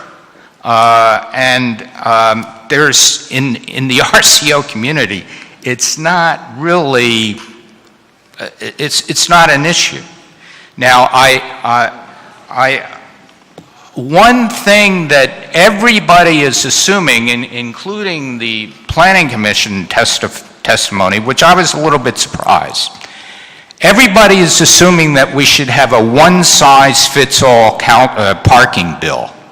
And that just doesn't make sense, and Paula Brumbelow at a meeting of the Planning Commission suggested that you look at neighborhoods and look at their parking needs and craft parking legislation to meet the neighborhoods. Finally, it seems to me that we at the Crosstown participated in 50 zoning commission sessions over 4 years. There was a 32-person blue ribbon panel. They hired a consultant. They came up with these recommendations. And I would suggest that there should be some sort of a default that, absent compelling situations, the zoning code commission compromises be the default. And I haven't heard any compelling arguments for change here. The only thing I've heard when we conducted votes was the current situation is fine. Finally, there are solutions. Everybody's throwing up their hands and saying, oh, there are no parking solutions. Well, California, the car state, has come up with parking solutions. They're called parking incentive districts. I'm sure Mr. Grigorski can tell you about Professor Shoup's proposals, and they work. So what basically they're doing in California is they're saying, look, we are going to have market rate-based parking. If you want to park in a at a high occupancy time, you pay more. And the money goes to the neighborhood. In other words, you sell the neighborhood on this by saying this money that's generated stays in the neighborhood for lighting and sidewalks and greenery and so on. So I'm oversimplifying something which is terribly complex and is really more or less meant for commercial districts, but it's something that council should take a look at. Look, as I think I said, Mr. Huntington, this isn't the be-all and end-all, this bill, but it's something that we think at least is worth trying. Other people disagree, and we'll have to make a decision on that. But I really have to move on. Because we've had people patiently waiting for an hour and a half in this place. Okay, sir, if you want to testify, please? Is there anyone else here to testify on this bill? I've asked that before. Please, come up. And I ask you to try to be brief, please, because, again, these people have been patiently waiting here. Please identify yourself and proceed. My name is Michael Noda. I am the Transportation Chair of the Fifth Square Political Action Committee. And I'm speaking today in opposition to Bill 160710 based on simple principles. Our great strength, our competitive advantage, our moral advantage over our peer cities comes from our large stock of market rate affordable housing and our political commitment to keep that housing affordable. This bill would erase years of progress on affordability at stroke of a pen by levying a tax on tenants who are among the those who can least afford, to pay an extra $150 to $400 a month, as Ms. Finnegan mentioned, in rent per parking space. This bill would, because it is a one-size-fits-all policy, would not provide any sort of escape for low-income Philadelphians. And today, 1 in 3 Philadelphians do not own a car. That is not the utopian future that is today. That number rises to 49% among households that make under $35,000 a year. Non-car ownership is correlated strongly with poverty, persons of color, living in multifamily housing, i.e. the subjects of this bill, and proximity to Center City, where there is gentrification pressure and existing burdens on affordability. To be clear, we do not seek to ban accessory parking. We agree with Mr. Ostroff. Parking should be allowed where developers believe that it makes sense. It should not be a requirement, because that is just attempting to solve this incredibly thorny issue of parking, which we agree is a problem, on the backs of those who can least afford to bear the burden. Okay, thank you, sir. Hi. Please identify yourself and proceed. My name is Christopher Mejia Smith. I'm not representing any organization. I'm just representing myself as a resident of West Philadelphia. And I understand where this bill is coming from. I've heard a lot of testimony today talking about different parking issues that are occurring currently in the neighborhood. My concern is that zoning is not about what the current situation is. Zoning is about the future. And I worry that if we enshrine increased parking minimums, it's just going to continue to make this cycle even worse. If you think about, what's that movie, If You Build It, They Will Come. When I was looking for a new apartment at one point, I had a car. And I was trying to figure out where I wanted to live. The number one consideration that I had was, does this apartment building have parking? And the fact of the matter is I chose where to live in the city based off of that consideration. So if you increase the amount of parking spaces that these buildings are required to have, you're only encouraging people with cars to move to that community. If we go the opposite direction and encourage development that doesn't make considerations for cars, well, then people that don't have cars are going to move there. And maybe even if somebody does have a car and they're thinking about moving to the neighborhood, they see that the apartment buildings don't have a ton of parking, and they see that the streets are crowded with all kinds of cars already to begin with, well, then they're probably not going to move there. So I really understand the concerns with what's going on in the streets. I think that could be solved by all of the different curb management policies that have been discussed over the last 30 minutes or so, and we should really focus on that. But if we want to be focused on the future and what our city looks like going forward, it really should not be with a strong emphasis in increased parking minimums. Thank you for your time. Okay, thank you. Sir, please identify yourself and proceed. Yeah, my name's Greg Pastor. I'm just representing myself. Brief background, I was on the Zoning Code Commission and then the Zoning Board. I have some concerns with this bill, but they're not necessarily the same as everybody else's. I do think that you have to be very careful when you do this kind of thing. There are a lot of unintended consequences of any kind of change you make. Whenever you do something that either favors or disfavors a larger parcel, you end up in a situation where you may be promoting demolition. You have to be careful about a situation where in an RM1 district or something like that, when you're mandating parking for a building of a certain size, then it just makes sense for a developer when he's in that situation anyway to accrete more property to make his building bigger, to make the parking that he puts in viable. As someone said earlier, you have a situation where you have, say, a 10-unit building and you need 3 parking spaces, and if they have that site, they just need to get it done.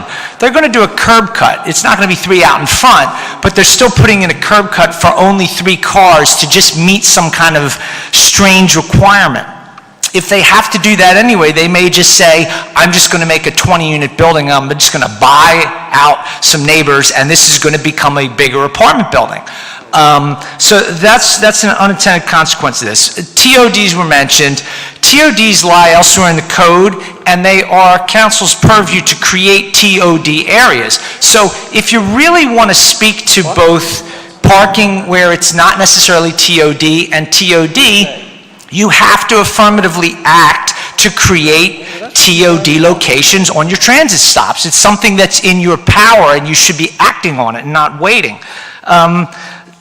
Something else I'd like to say about this is, as this is written, I don't know if you mean to do this, but do you really mean to strike the parking requirements for all of the non-residential things in the whole code? I mean, the way this is literally written, and I'm looking at it, for like religious assembly in the residential districts, you're actually, I think you're eliminating the parking requirement, but more so by crossing it out, you're not having a parking requirement, so it's a void in the code. The reason the tables are written like this is because every kind of use that you can have in every kind of district has to have a parking requirement that may be 0.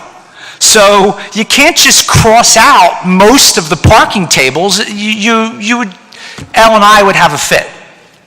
And then another thing that just seems fundamentally wrong with this is when you add in your standards section here about the commission shall determine the rear street if necessary to fulfill the requirements of this section.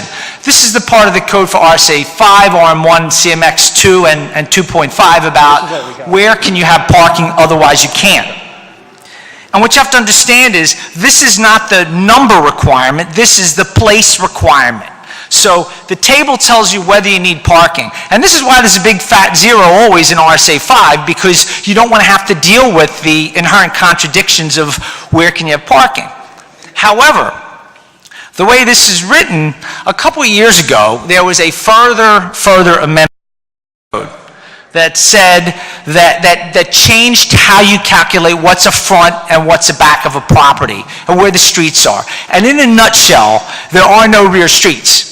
And now this may be some kind of workaround to figure out what constitutes a rear street, because right now, under this amendment, if you have a corner property, the planning commission sometimes has to decide what's the primary front, what's the side front, yada, yada, yada. Well, if you put this language in there, what you will be doing is reverting to a situation where someone who has a through RSA 5 lot will be able to put parking in the back of his property off of a street. And the problem with that is there are a lot of streets, and I will finish up, there are a lot of streets like mine where some people's houses are the front and some people have a through lot, and so some of my neighbors were fronts, some of my neighbors are rears, and they have parking, and that's an old long-standing thing. But if you put this language in, you will be recreating a situation where people will want through lots for big single-family houses that will have curb cuts on streets, and they may even be between 2 row houses. So if you want to talk about fairness... Ms. Fitzgerald, if you could wrap up, because we really need to move, okay? Yes, please. I'm trying to be fair to everybody. Yeah, the summary is the way this thing is written, it doesn't even do what you think it's really supposed to do. I understand the part about the 3 to 10, but again, I think that's the wrong number. If you're going to have a 3 to 10 ratio, it would have to be so much higher of a starting point in something like RM1, and the rest of it actually is internally contradictory. So it needs a lot of work. Thank you. No question? No. Okay, thank you all very much. No one else here to testify on bill number 160710. We will decide what to do once the meeting takes place. All right, our last bill of the day. Ms. Marconi, please. You here? Okay.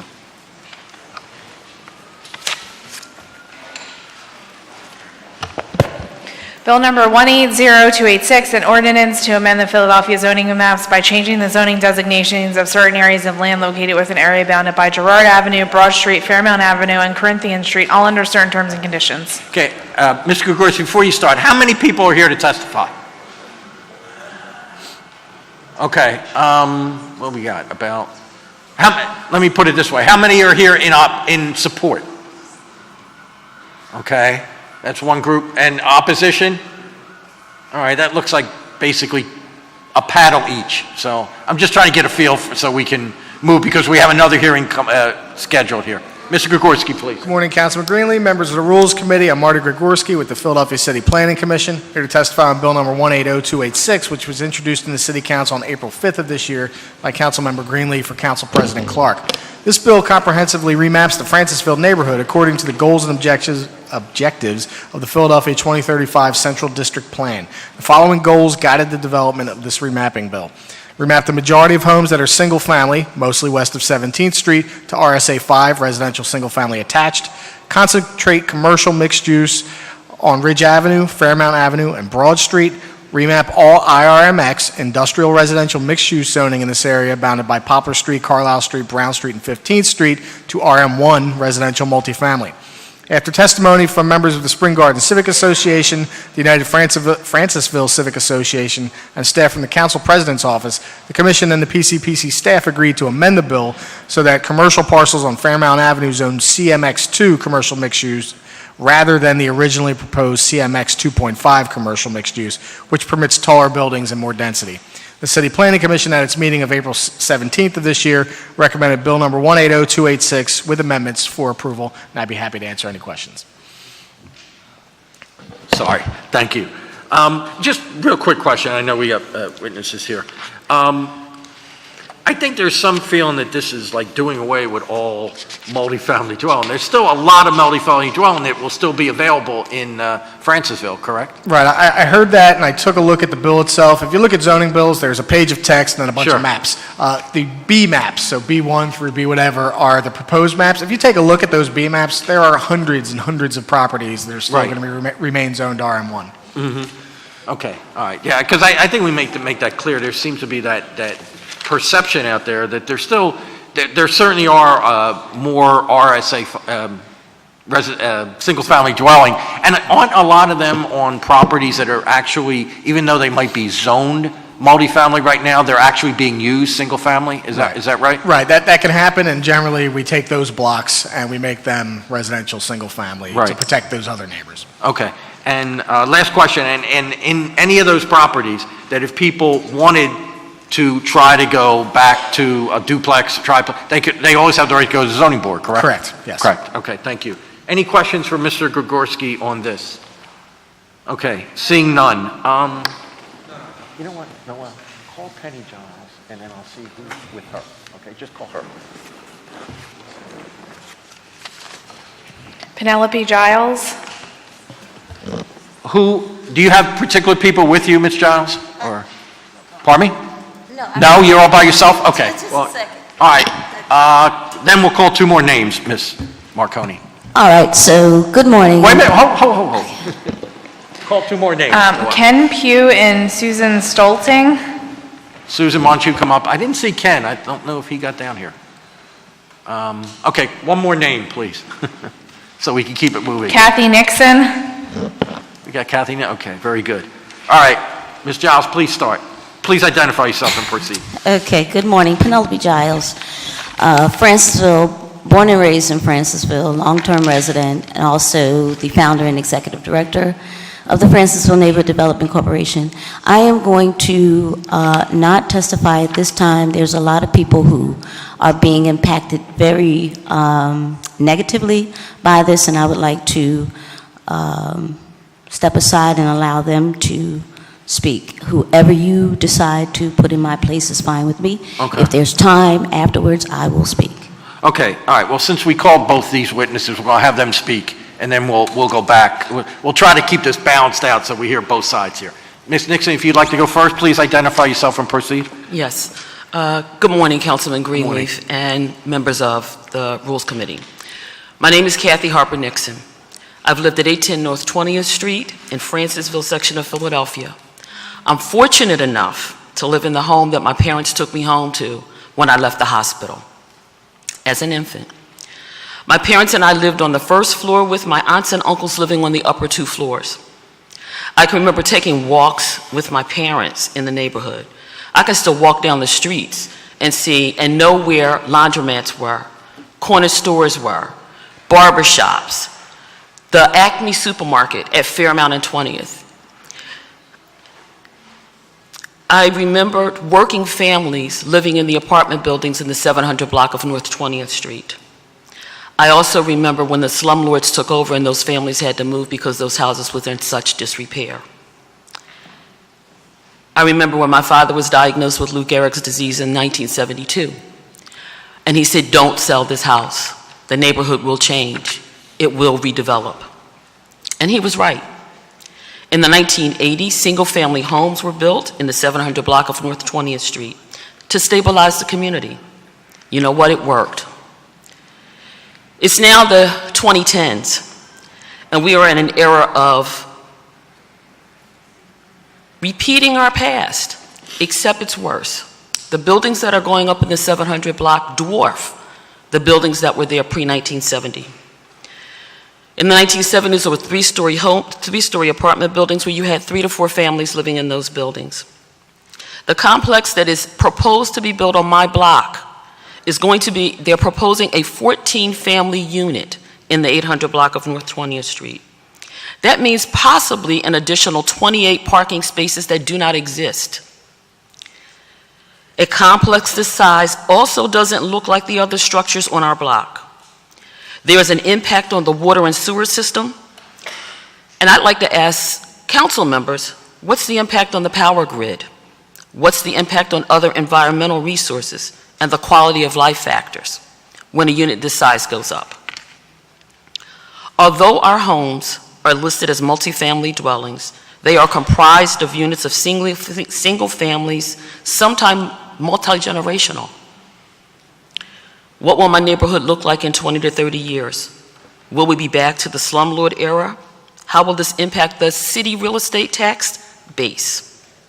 I ask you to zone our homes as single-family dwellings and help us keep Francisville as one of the many neighborhoods of what Philadelphia is known for, a city of neighborhoods, and one that houses a historic landmark, Eastern State Penitentiary. I have provided you with some pictures of my block and the 700 block of North 20th Street. It is said a picture is worth 1,000 words. And George Santayana said, those who cannot remember the past are condemned to repeat it. I support Bill 1802-86. I have left some pictures of the 800 block and the 700 block of North 20th Street for you to view and to consider when you vote on this bill. I thank you for your time. Okay, thank you, Ms. Nixon. Before you proceed, I want to recognize that Councilwoman Sanchez, member of the committee, is present. And if you have pictures, we can... I know what the block looks like. I've been on it a number of times, but I certainly understand what you're saying. Ms. Stolting, if you would please identify yourself and state. And I'm asking everybody to try to be as brief as possible because we still have people and we have another hearing coming up. Please. Sure. My name is Susan Stolting. I'm a resident of Francisville. I'm here today in support of this legislation. I think as everyone has noted, the legislation, the Planning Commission went through the neighborhood and, we currently have inappropriate zoning designations for several areas in our neighborhood. And I'll give you an example. There are several single-family homes that are actually still zoned as industrial. And this bill is proposing to correct that. So the Planning Commission went through our neighborhood. They looked at corner stores. They made them commercial as appropriate. Some of them are still zoned as residential. So they really cleaned up what is the mismatched zoning designations. You'll hear several arguments today for why this bill should not be passed, and I'd like to knock them down one by one. So the first one is the bill will reduce density and impact commercial corridors. This bill does not reduce density. It actually concentrates it on the commercial corridors of Ridge, Fairmount, and Girard Avenue. And anyone who has read this bill would know that. And if you take a good look at all the documentation in this bill, it shows that. The second thing is, that the community hasn't been consulted about this. There have been public hearings on this with the Planning Commission, and City Council office has been open to hear recommendations. So again, the doors have always been open for amendments here. Another myth is that, this will lower the value of my home or my sale price. Again, there are homes that are being offered for well over market value, almost double, so that a more dense dwelling can be put in their place. And unfortunately, the rest of us have to deal with the consequences who want to stay in the neighborhood and quality of life issues. The last thing I'll say is that the only amendments, unfortunately the Spring Garden Civic Association could not be here today. There are 2 amendments that they'd like to see to the bill, and I consent with them, that from 15th to Corinthian along Fairmount Avenue remain designated as CMX2 instead of 2.5. I think both those amendments are going to be offered. Okay, Yeah. and then the second one was on the 1600 block of Fairmount. There's also some RM1 there that was not noted in the plan. So those Okay. are the only 2 amendments there. Okay, thank you. Just one question for either of you. I think I know the answer. In your opinion, is Francisville becoming overly dense? Yes. Yes. Yes. Okay, all right. Thank you. Thank you very much. Any questions for these 2 witnesses? Okay, try to keep it balanced here. Let me see hands of those again who are opposed to this bill. Okay, we got 1, 2, 3, 4, 5. All right, let me get 3 right there. Please come up. 3 right over here. Hello? Yes. Huh? Huh? Yeah. It's.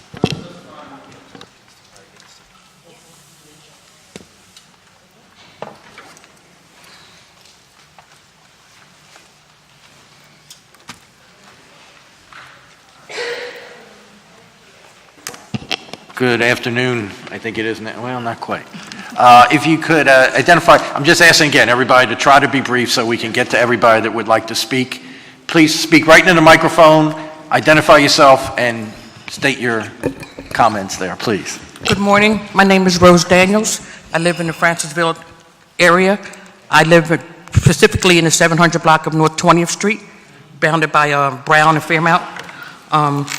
We, as the residents of the 700 block of Fairmount of 20th Street, are opposed to this bill because we fit to Bill 180286, because we feel that, from what we're understanding, that to rezone our neighborhood, specifically our 700 block of 20th Street, which is going to be downzoned, would change the value of our homes. We live on the west side of 20th Street, 700 block. The entire east side of our block has been bought, redeveloped to multi-residential properties. So we're kind of sitting in the shadow of that. We're kind of a little bit upset about this rezoning because it won't allow us, most of us are seniors, 60 and over, 65 and over, long-time residents. I've been in my house 31 years. I think my next door neighbor's been in hers, some 35, 40 years. And we just want the opportunity to be able to sell our homes at fair market value so we can just move on and live out our golden lives and, our golden years, in relative, peace of mind. So with this rezoning from RM1 to RSA5 will allow the developers to come in that want our properties to just kind of offer us whatever they want to give us for our properties. And we're just asking to be able to benefit from what's going on in our neighborhood as our neighbors across the street did that lived in the same type of units we live in. I think it was originally called Brown Street Village. We're here because we're opposing the bill for that reason. Okay, thank you. If either of you have other things to add, or do you have anything additional you can? No, I just agree. Just say your name, please. My name is Loretta Preston. I'm at the 700 block of 20th Street also. I feel that we should have the privilege to have multifamily zoning so that we can sell our homes. If we have single-family homes, our homes' value will drop less than half of what it is now. And I don't think that's fair. We've been there. We worked a long time for it. You say you've been through the 700 block and you know it pretty good. So you see on one side, we have the big, nice, tall developments they've just done, and they have parking for those. and you look over on our side, we are mostly the single family, we have the one story. So it's very uneven. We're looking on one side, the beautiful new, we have the haves. We're looking on our side, we have the have-nots. So we would like to have the multifamily zoning to give us a chance to take our house at the value it is now and relocate somewhere that we can enjoy. The city is changing, and change is going to always come. We don't like it, but sometimes we just have to move on. Thank you. Okay, thank you. Ma'am, would you like to add anything, or? Just please state your name and then. Okay, my name is Barbara Hunter, and I live in the 700 block of 20th Street. My issue is the reassessment that we received in the mail because of the houses that were sold across the street from us. Those that are on our side have been reassessed at the market value that those were sold for. And all I'm asking is just fairness, that if we choose to decide to sell any that's on our side of the street, if anybody chooses to sell, that we're given the same opportunity as those across the street. If I choose to stay, I want to be able to stay and be able to afford the taxes and not be assessed the tax value of those that were sold across the street. That's my only issue. Okay. So I'm just looking for fairness. Okay. Well, what you're describing is a problem all over the city. Trust me, that non-uniformity that is on a lot of blocks in all over the city. We can talk about that as a whole different issue. And I don't think that this bill really directly affects that. You certainly, if you think it's not uniform with other properties, you can certainly appeal that assessment. We can certainly help you with that kind of thing. But let me just on the issue of if it's downzoned, that it would. I mean, there's a lot of single-family dwellings in Francisville are being sold for a pretty good amount of money. A lot depends on just the condition of the property. So I don't think you can just assume because a property is a single-family dwelling. There's a lot of folks that want to live in single-family dwellings in Francisville. So I'm not sure, that your fear is necessarily correct, that because this property, which again is being used as a residence, as a single-family residence, and that was the whole point of this remapping, was to try to get properties consistent with what they're really used as.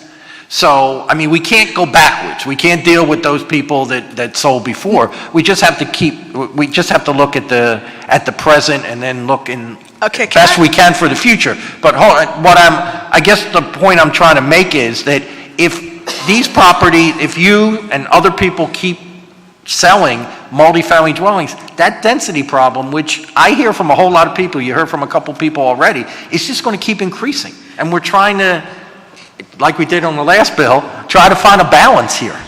Excuse me, sir, I might say something. Yeah. I know there's a lot of misinformation out there, some coming from developers. It's a fear factor that they use to make you feel like you're in jeopardy. I'm satisfied with where I am. Okay. I like my little house on the prairie. I like my little house. I love my neighborhood. I've been in that neighborhood for over 35 years. I didn't even want to see it when it first happened. When the first building, the first houses that sold a few years ago, that alarmed me. And I wish it had stopped there, but since it didn't, I just want to be sure where we stand, the long residence that's on the opposite side of the street, because there's so much misinformation about this bill that we don't fully understand. I know I don't fully understand what the impact will be for me going forward. Is your property, if I can ask you, do you know, is your property zoned single family right now? Because you got one of those small properties you're saying, yes, right? Yes. I got to think that's single family, correct? No. No? Okay. That's one of the ones that's being changed. Okay, right. I got That's okay, I got you. But see, I guess that's the point of this, ma'am. you look at that property, that shouldn't be zoned multifamily. That's not a multifamily property. No, it's not. there. It's not the house. Yeah. What they're doing is knocking down those houses and putting And they're building bigger ones, but Building that's bigger. because the zoning on that block allows that to happen. That's what we're trying to do here, I'm sorry. Right. What we're trying to do here is stop that. You're right. Maybe it should have been done a while back. Right. We didn't do it, but Right. we're here now. Right. And I think to let it continue, it's just going to really cause a problem, a continuing problem for the community. And that's I what get we're that. trying to do. And this is done all over the city. Yeah, I Because get we that. learn sometimes when we do, when neighborhoods change and desirability increases, Right. that sometimes we have to react and make the necessary changes. Years ago, that was not an issue in Francisville. We know that, you got discovered over there. You're popular now. Like, I live in Fairmount, that's the way it was 25 years ago. Right. And sometimes you have to then adapt to those changes. I have no problem with adapting. Yeah. That's not an issue for me. Uh-huh. My issue going forward is being able to stay in my home and live comfortably. You're talking about the taxes, right? The taxes, because... This bill doesn't affect that. I know, just to let you but... yes, it will, because... Hold on. Because the way those houses were built across the street, and the developers were able to profit from the sale of those properties at the price that those houses sold for, we on the other side have been reassessed, at that value. So what the developers are now saying is, because of the rezoning, if this bill goes through, if a developer wants to buy your house, they won't make the profit that they made across the street. So we won't get the benefit if those of us who wants to sell, they won't get the benefit that the people across on the other side got. So that's the dilemma that a lot of people are facing that want to sell their homes, on our side of the street. So in my limited knowledge of real estate, it just don't seem fair to me that I have to pay the cost for the people who benefited from the law which stands now. So if it changes, then the whole ball game changes for everybody on our side. I mean, I hear you, but I guess if we don't start doing something, those large buildings are going to keep going up, and I don't think the neighborhood, whoever is left there, whoever has moved in or whoever is staying, I don't see that that's to their benefit, okay? But I don't want to go back and forth. Ma'am, you want to say? Please, into the microphone. And then we want to move on, because we have other people. Okay, one thing about it, I feel that the structure of our homes have been compromised. Building across the street, they dig up 5 or 6 holes to keep putting down the gas line or water lines or whatever. These holes remain for 6 to 8 weeks at a time. The 33 run there all day. You're sitting in your house, you feel your house shake. And especially at night, because septic don't slow down for nothing. So I really feel like the structure has been compromised. It's not fair to us to have to stay there.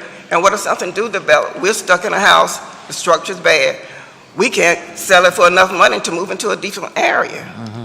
I'm still not sure you would not be able to sell your properties if that's your desire for a pretty good amount. But, I'm not a real estate expert. Mr. Green, may I say one Please, quick if thing you before just, you and go? then we could finish. I will. I sold my home to a developer, bought my home in January. I packed up. I'm all packed up. I'm living around boxes. Okay. Everything is down in boxes. And my settlement date is June 1st. As a result of this zoning change, my realtor that I'm working with tells me that my developer found some little discrepancy in our contract. He doesn't want to allow me to have, I think it's a scare tactic. Doesn't want me to have the down payment he put on the house. Thus, if he doesn't, and he wants to cut in half what he originally offered me, which means I won't be able to buy the house that I put a down payment on back in February. Now, when he bought the house with the contract, the zoning wasn't an issue yet. But since he's gotten wind of this zoning thing, I think he's, I don't know. Well, you may have a legal issue there. So now I have to get a lawyer. I mean, I'd be willing to talk to you about that and maybe direct you to the right place. That sounds like they're Thank you. maybe playing games with you, man, okay? But I'd be willing to certainly talk to you about that. thank you. And I understand, these things are never easy, but I understand what you're saying. But personally, I think this is for the betterment of the whole Francisville community, this bill, so. Thank you for Okay? hearing us. Thank you all very much. All right, again, trying to keep balance. Who else is here in favor of the bill? 1, 2, 3. Okay, that'll be the last 3 in favor. Please come forward. I'm trying to move it, guys, okay? Huh? Oh, right.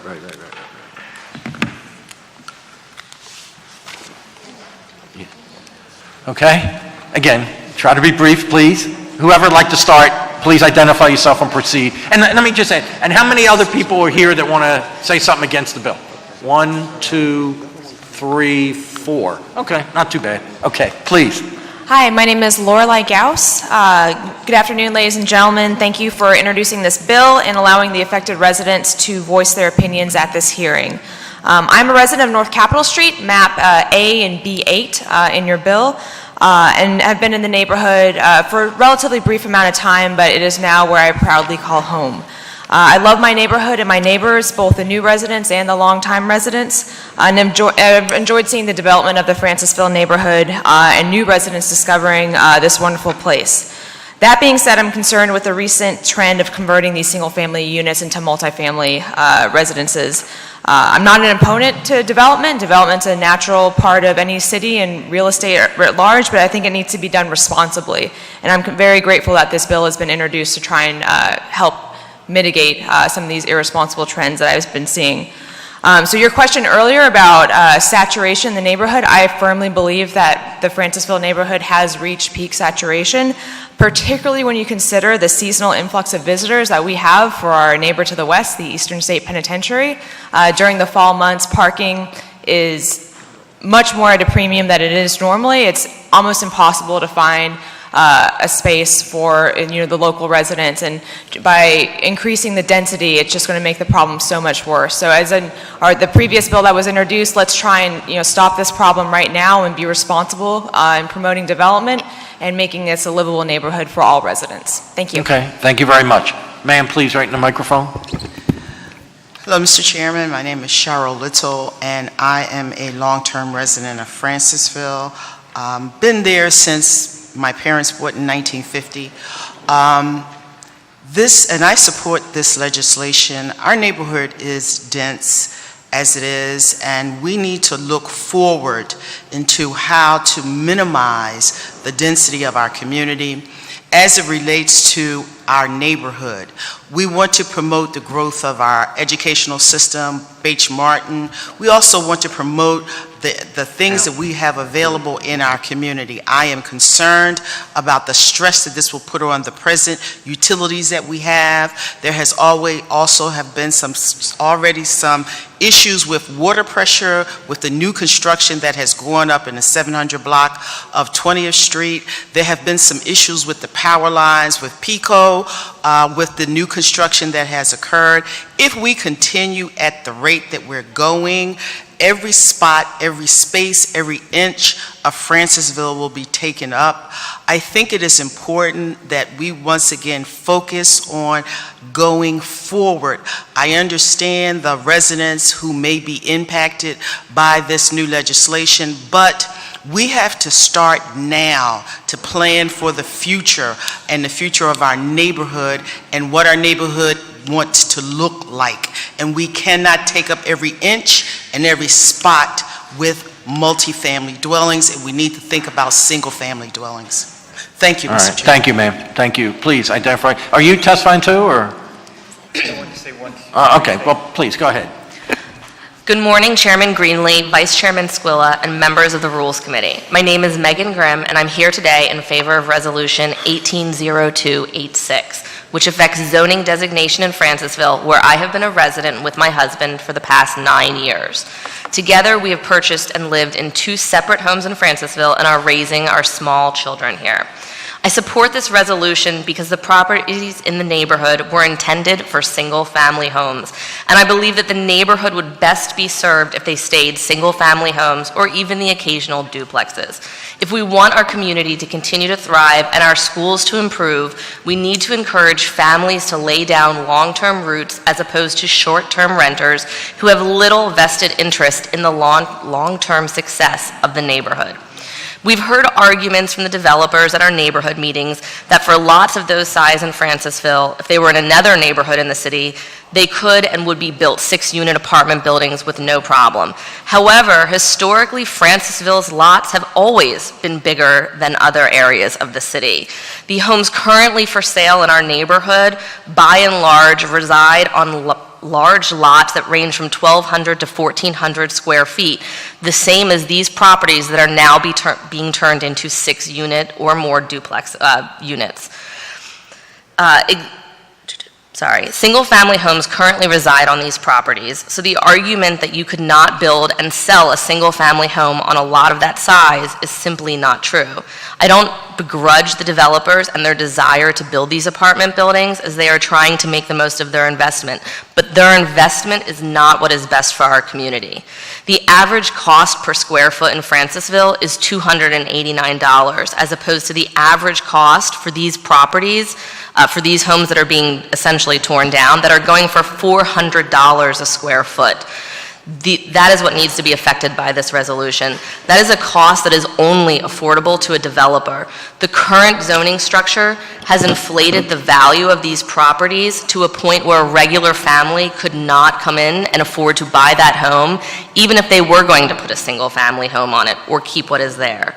Only a deep-pocketed and well-financed developer, and really development company at this point, can buy these properties whereby they demolish a current home and sell it for units. I agree that residents should be able to sell for a market value, but these properties are currently selling at almost 200% what their property value should be. The inflation is so bad that even if these properties were downzoned and it was corrected and their home values changed, their home values would actually still be, compared to other sections of the neighborhood, an increased percentage based on when they were built and what the value of the property is. My neighbors and I, while I'm in favor of this resolution, and I don't know if there's a start date or if this starts immediately, I do ask the committee to consider an amendment or a clause to grandfather residents who have sold, who have made other plans, and have a settlement within 29 days. So nothing further could be sold, but as of now, settlement within 29 days. They shouldn't be penalized for the change in code. They have made other plans, and unfortunately, developers have taken advantage of situations and made these bill of sales based on their ability to only sell these multifamily units. And I do think that is important for the residents who are in the middle of this process. Okay, thank you, thank you. I just have one quick. Please. Okay, sorry. My neighbors. Move on here. Sorry. I want homes that families buy, that support our schools, that create these residents. These units don't do these. These are starter rentals, and they are not even affordable housing. They currently rent for $2,000 to $2,500 per person, per unit. This is not affordable for a 2-bedroom. These properties are historically single-family, and beyond developers wanting to make a big buck, there's no reason they couldn't stay single-family. I ask the committee to zone these blocks appropriately as single-family, like they should have been, and to recorrect the way that they were done wrong. Thank you. Thank you. Thank you very much. Sir. Hi, my name's Robert Cheney. I live on the 800 block of North 20th Street. I want to thank you all for giving us this voice in support of the bill. I had a speech, but I'm not going to read it. I just wanted to touch on one particular thing that I don't think has been covered a lot, and that my wife and I and our 2 small children moved into the area 10 years ago, and one of the main reasons we moved in is because of the diversity between people of color, different socioeconomic levels, public housing that is responsibly placed mixed into the neighborhood. And one of our primary concerns now is when these developers come in and they obviously target the people that have more affordable properties and pushing them out and changing the entire makeup of the neighborhood. Thank you. Okay, thank you. Thank you very much. No questions? Okay, thank you all. Okay, I think I saw 4 hands raised that want to speak last on opposition. Anyone else here other than these four that want to say anything? Very good. Okay, these will be the last four, the last panel.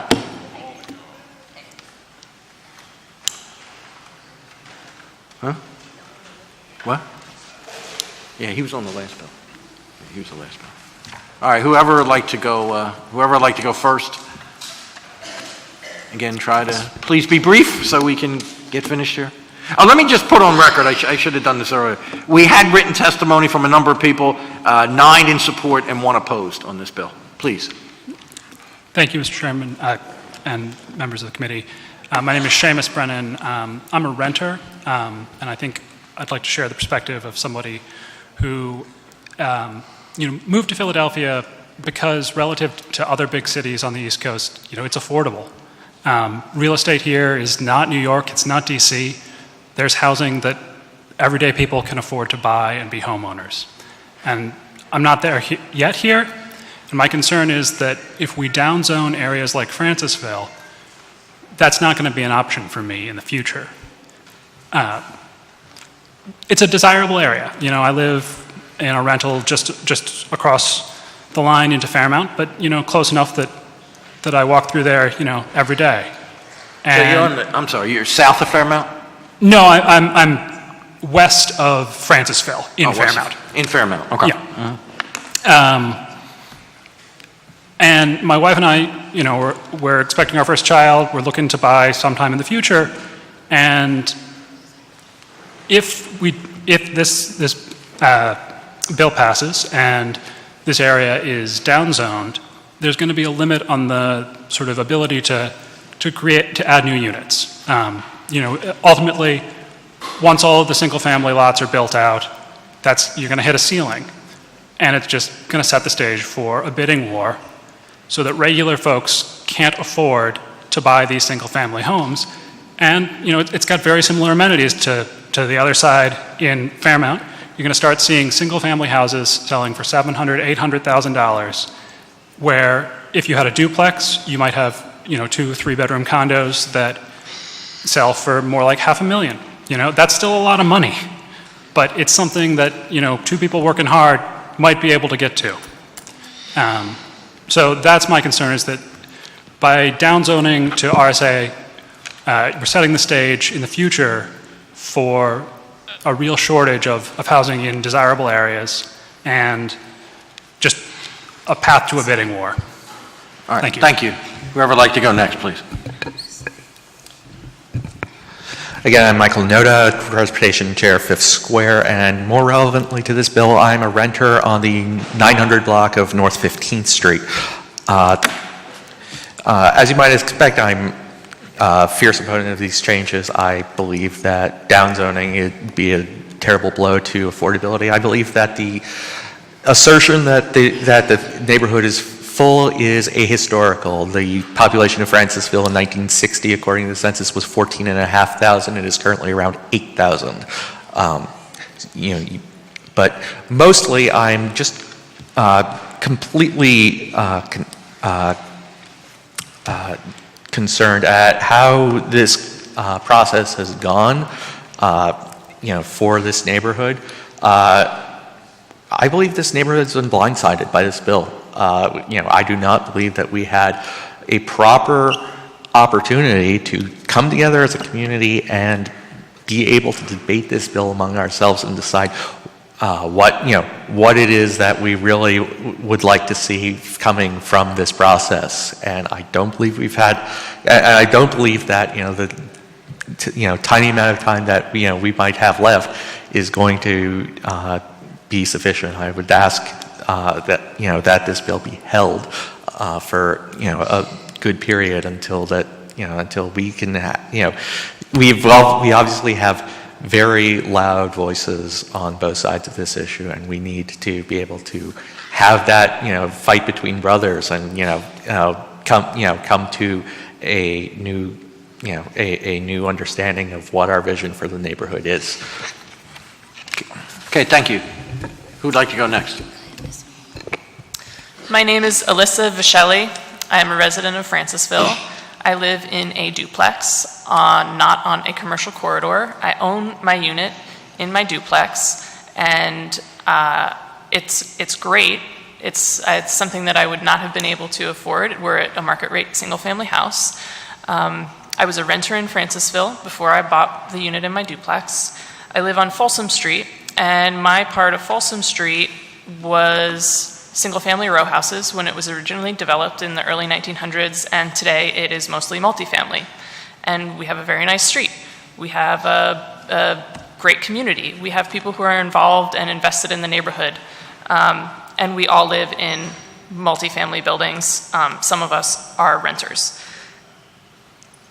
Personally, I don't think Francisville is too dense, and I think that anybody who does think that has never walked along Ridge Ave or north of Ridge Ave, because those areas are in a woeful state of blight, and that sort of blight is the sign that the opposite is true, that the neighborhood is not dense enough. I would like to address the point that the bill will concentrate density on the commercial corridors. The density is already concentrated on the commercial corridors. Those are the most dense designations in the current zoning. And the properties in question that kind of spurred this whole discussion, those on 19th, Uber, 20th, Brown Streets, which are single family but zoned as RM1, have not provided enough density to develop our commercial corridors. And if we cement that single-family status with this current zoning, then there's no way that our commercial corridors will ever reach their density potential. I totally understand that inflation that's going on with these properties, and that the only people that can afford to buy them are developers that will build large multi-unit, we'll call them luxury apartment rentals. But I do think that there's a happy medium between single-family, exclusive single-family, and a 14-unit compound. For instance, I would use my example of my duplex on Folsom Street, which is full of duplexes, as something of a happy medium.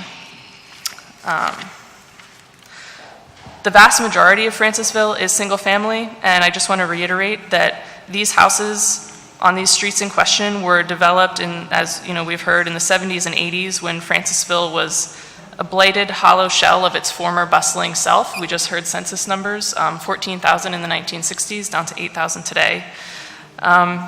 They were built to provide an affordable rent-to-own option for lower-income residents, and they serve their purpose well. And now that Francisville is undergoing redevelopment, those single-family houses are inadequate to support the density that we need. And that area is underbuilt. And right now we're faced with a unique opportunity to totally transform this part of Francisville into a vibrant, dense, diverse, and walkable area. Francisville is within the metropolitan center of the city. We are walking distance to Center City, and that sort of location commands density and diversity, and anything less than that would be an underuse of this critical neighborhood. I think that restricting these properties to single family would sacrifice the opportunity for us to take a huge step forward in the development of Francisville. And while maybe there are some benefits to the proposed zoning changes, for instance, those properties that are misdesignated as industrial or residential when they should be commercial, industrial when they should be residential, those things do need to be fixed. But I also think that the citizens of Francisville and the surrounding communities need to be more involved. And I'm involved in the community, and I have been since I moved here 7 years ago. And I only became aware of this bill about a month ago. And I really think that we need to be involved. There needs to be a conversation, because there's a lot of opposition on both sides. And if we can have some more time to work together, and if we can really listen to each other, we can find that happy medium that will both support growth and development of the neighborhood while also ensuring that it's livable and enjoyable for the people who live there today and who want to move there in the future. Thank you. Okay, thank you. Ms. Giles, please. Okay, so last but not least, just state your name again. I know you did earlier. Penelope Giles, Francisville. So we've been talking a lot about density, and we've been talking a lot, Bill, you've been asking questions. You've asked some questions to some of the people that came up here to testify. I'd like to ask you a question. Is Francisville Center City? No. It's Francis. Well, that's not our understanding. We understand that Francisville has been designated a part of Center City all the way to Girard Avenue or Cecil B. By whom? By whom? By the city of Philadelphia. Can you? Francisville is Francisville. I don't know what else to say. It's the zoning. I mean, some people call Fairmount Center City. Some It's the people zoning call district. It's the central planning district. It's a central planning district, and in terms of a central, where the center of the city is it is not the suburbs, is it? It is not the suburbs, is it? No, I will go on record that Francisville is not the suburbs. Okay, so what we turned into, I say 10 years ago, where we were 10 years ago, our population, I think, was half of what it is now. Okay. Okay, so, and we were still not a suburb, we were still Center City. So when we're talking about density, the knee-jerk about density happens to be because of the parking issues, which was covered in the other bills. People's problems are the parking, it's the parking. We are not too dense, and, you know, as the council person and the leader leading these conversations, it's misinformation if you're saying it's, you know, we're getting too dense. Well, We're not too let me dense. just interrupt for a second, because obviously that's an opinion. You know, Well, some it's not people an think- opinion. Hold Yes, on. it is. It is not an opinion. Yes, it is, because dense, you know, there's no firm definition of it. Some people would just feel that as you walk up some of these streets with the, and yeah, parking is an issue to it, that makes it dense. Now, other people don't feel that way, and that's their opinion Okay, so too. if it is an opinion, and Yeah. some people's opinion is it is dense and it's not, we need to get in a room with professionals who really can give us the answers so that we can understand, so all of us can understand how this is impacting us before we can say yay or nay, we support it or we don't. We need more time. This thing needs to be thoroughly vetted on both sides, and we have a feeling, we're sitting here, we watched all of the testimony, we watched the folks who came up here in support of it. You guys were very enthused and smiling and you know, giving you know, gestures that you support them. So I can see your bias because this bill came out of city council. However, community is all of us. And we need, community is all of us, and all of our voices need to be heard, and that takes time. That takes time. Nobody's saying that this does not have to happen in this way or in some form, but we do not believe that there has been enough due diligence to understand how this will impact us one way or the other. And perhaps you guys will learn something from the process as well. Yeah. So that's all we're asking for, is for you all to be leaders the way that you're supposed to be. And listen to all of our voices, engage us all, and give us the time that is required for something like this, no matter how it comes out. Okay, thank you. Now, we just want to do one at a time, okay? Otherwise, we'll go back and forth all the way. I just have one Okay. question. Has City Council or anyone done an economic impact study of the potential outcome of this bill? I'm not sure about that, no. I'm not sure about that. But I have to tell you, I mean, look, we can all have difference of opinion here, and we heard differences of opinion. After a while, you have to make a decision. But you're going As to far, make the look, Penny, I didn't interrupt you. Please don't interrupt me. Thank you, okay?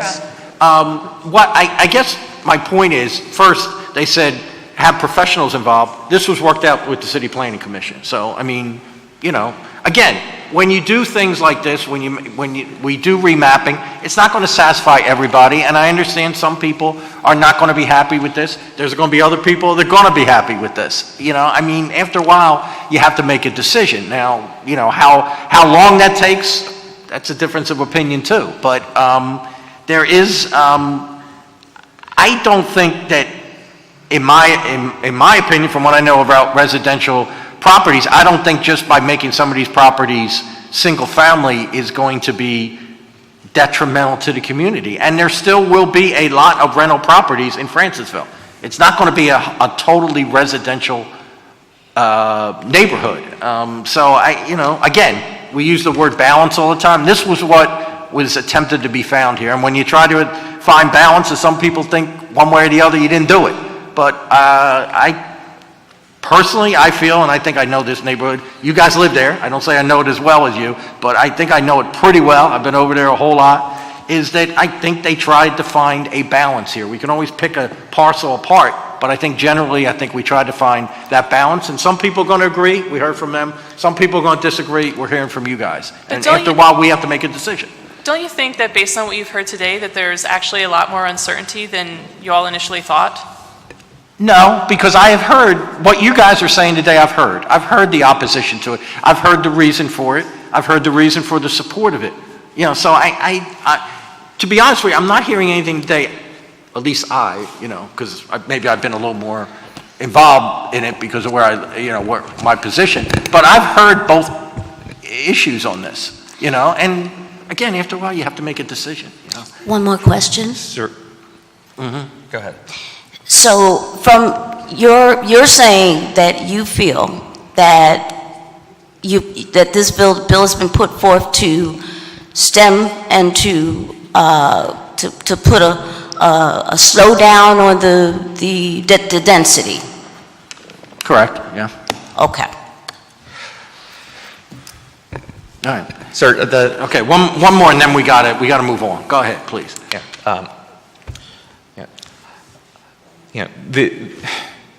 The big headline on this bill has been the downzoning from RM1 to RSA 5 west of Ridge. East of Ridge, large tract of what is currently IRMX has been downzoned to RM1. A much larger decrease in the number of legal units available on North 15th Street. If you put anything in a category that has a 38-foot height limit, that's out of character for the neighborhood. That's a 55-foot street, for the most part. I'll give you a chance to familiarize yourself with that map if you need it. So you're trying to make it residential, is what they're using? Yeah, as was pointed out, most of the IRMX, people were applying for variances to try to make it residential. So we're doing putting in those rental properties that people were applying for anyway. Dense residential is what they were trying to put on those larger lots because that's what makes sense. But naturally, there's places in Francisville where single family will make sense, like across the street from the playground. The Hankin Group has taken, it was 2005 that land was conveyed to them. At the time that it was conveyed to them, the community had voted in support of the Onion Flats development that was a lot less dense, provided more green space. It was a mixture of single family and multifamily. We voted unanimously in favor of that group getting that parcel, and it went to the Hankin Group. You sold it to the Hankin Group. They've been sitting on it. They said from the beginning they would not build anything until they could sell their properties for $1 million and above. This will set the stage for them to do that. And all it does is it accelerates gentrification. It does not do anything to help us maintain our economic diversity or ethnic diversity, if you will. So I don't know what city council is in business for. Are you in business to make gentrification Penny, you know that both myself and council president have spoken many times. Now, we can disagree on how to do it, but please don't try to say that we're promoting gentrification. I asked a question. I didn't say you are. I asked a question because this is what it actually does, and this is why a process of us talking about it more. Your intent is not in question. Okay. You all have your... This is why if we talk about it more, if we Okay. behave like partners who Okay. are interested really in the best interest, in this coming out, in the best interest for everybody, then we will get to where we have to get to, but it's going to take time. But you guys make the decision, and if you've already made up your mind, why are we sitting here? Thank you, ma'am. Anything else? Okay, thank you. All right, that will, I have to move on, sir. I have to move on. We can go back and forth all day, okay? No one else here to testify on this bill? All right, that concludes the committee, the hearing on the Committee on Rules, and momentarily, we will go into a public meeting. Where'd everybody go?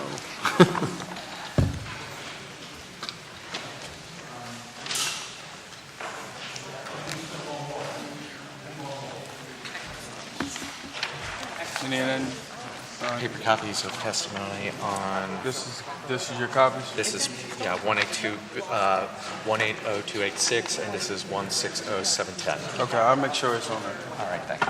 All right.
All right, we are now in our public meeting, and the chair recognizes Councilman Squilla for movement on amendments, please.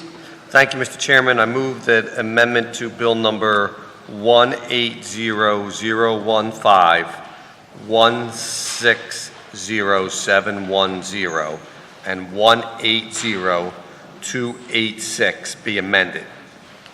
Second. The amendments have been moved and seconded. All in favor? Aye. Opposed? Hearing none, the amendments as moved by Councilman Squilla are approved. And now Councilman Squilla for a motion on bill number 160710 as amended. Thank you, Mr. Chairman. I move the public hearing and meeting of bill number 160710 stand in recess until Tuesday, June 12th. 160710 as amended, stand in recess until Tuesday, June 12th, 2018 at 10 a.m. It's been moved and seconded. The public hearing and the meeting of this committee on bill number 160710 be recessed until Tuesday, June 12th, 2018. That's 160710 as amended at 10 a.m. All those in favor? Aye. Opposed? Hearing none. And the hearing and meeting on that bill as amended will stand in recess until Tuesday, June 12th, 2018 at 10 a.m. We will now go back to our list of bills, and the chair recognizes Councilman Squilla for a motion on the bills. Thank you, Mr. Chairman. I move the bill number 180384, bill number 180385, bill number 180395, bill 180397, bill number 180015 as amended, 180217, and 180286 as amended be moved out of committee with favorable recommendations with suspension of rules to be the next council session. It's been moved and seconded. All in favor of that motion? Aye. Opposed? Hearing none. The bills with the proper amendments as read by Councilman Squilla are reported out as committee favorably with a rule suspension. That concludes the business of the Rules Committee today. Thank you all very much. Are we still doing something there?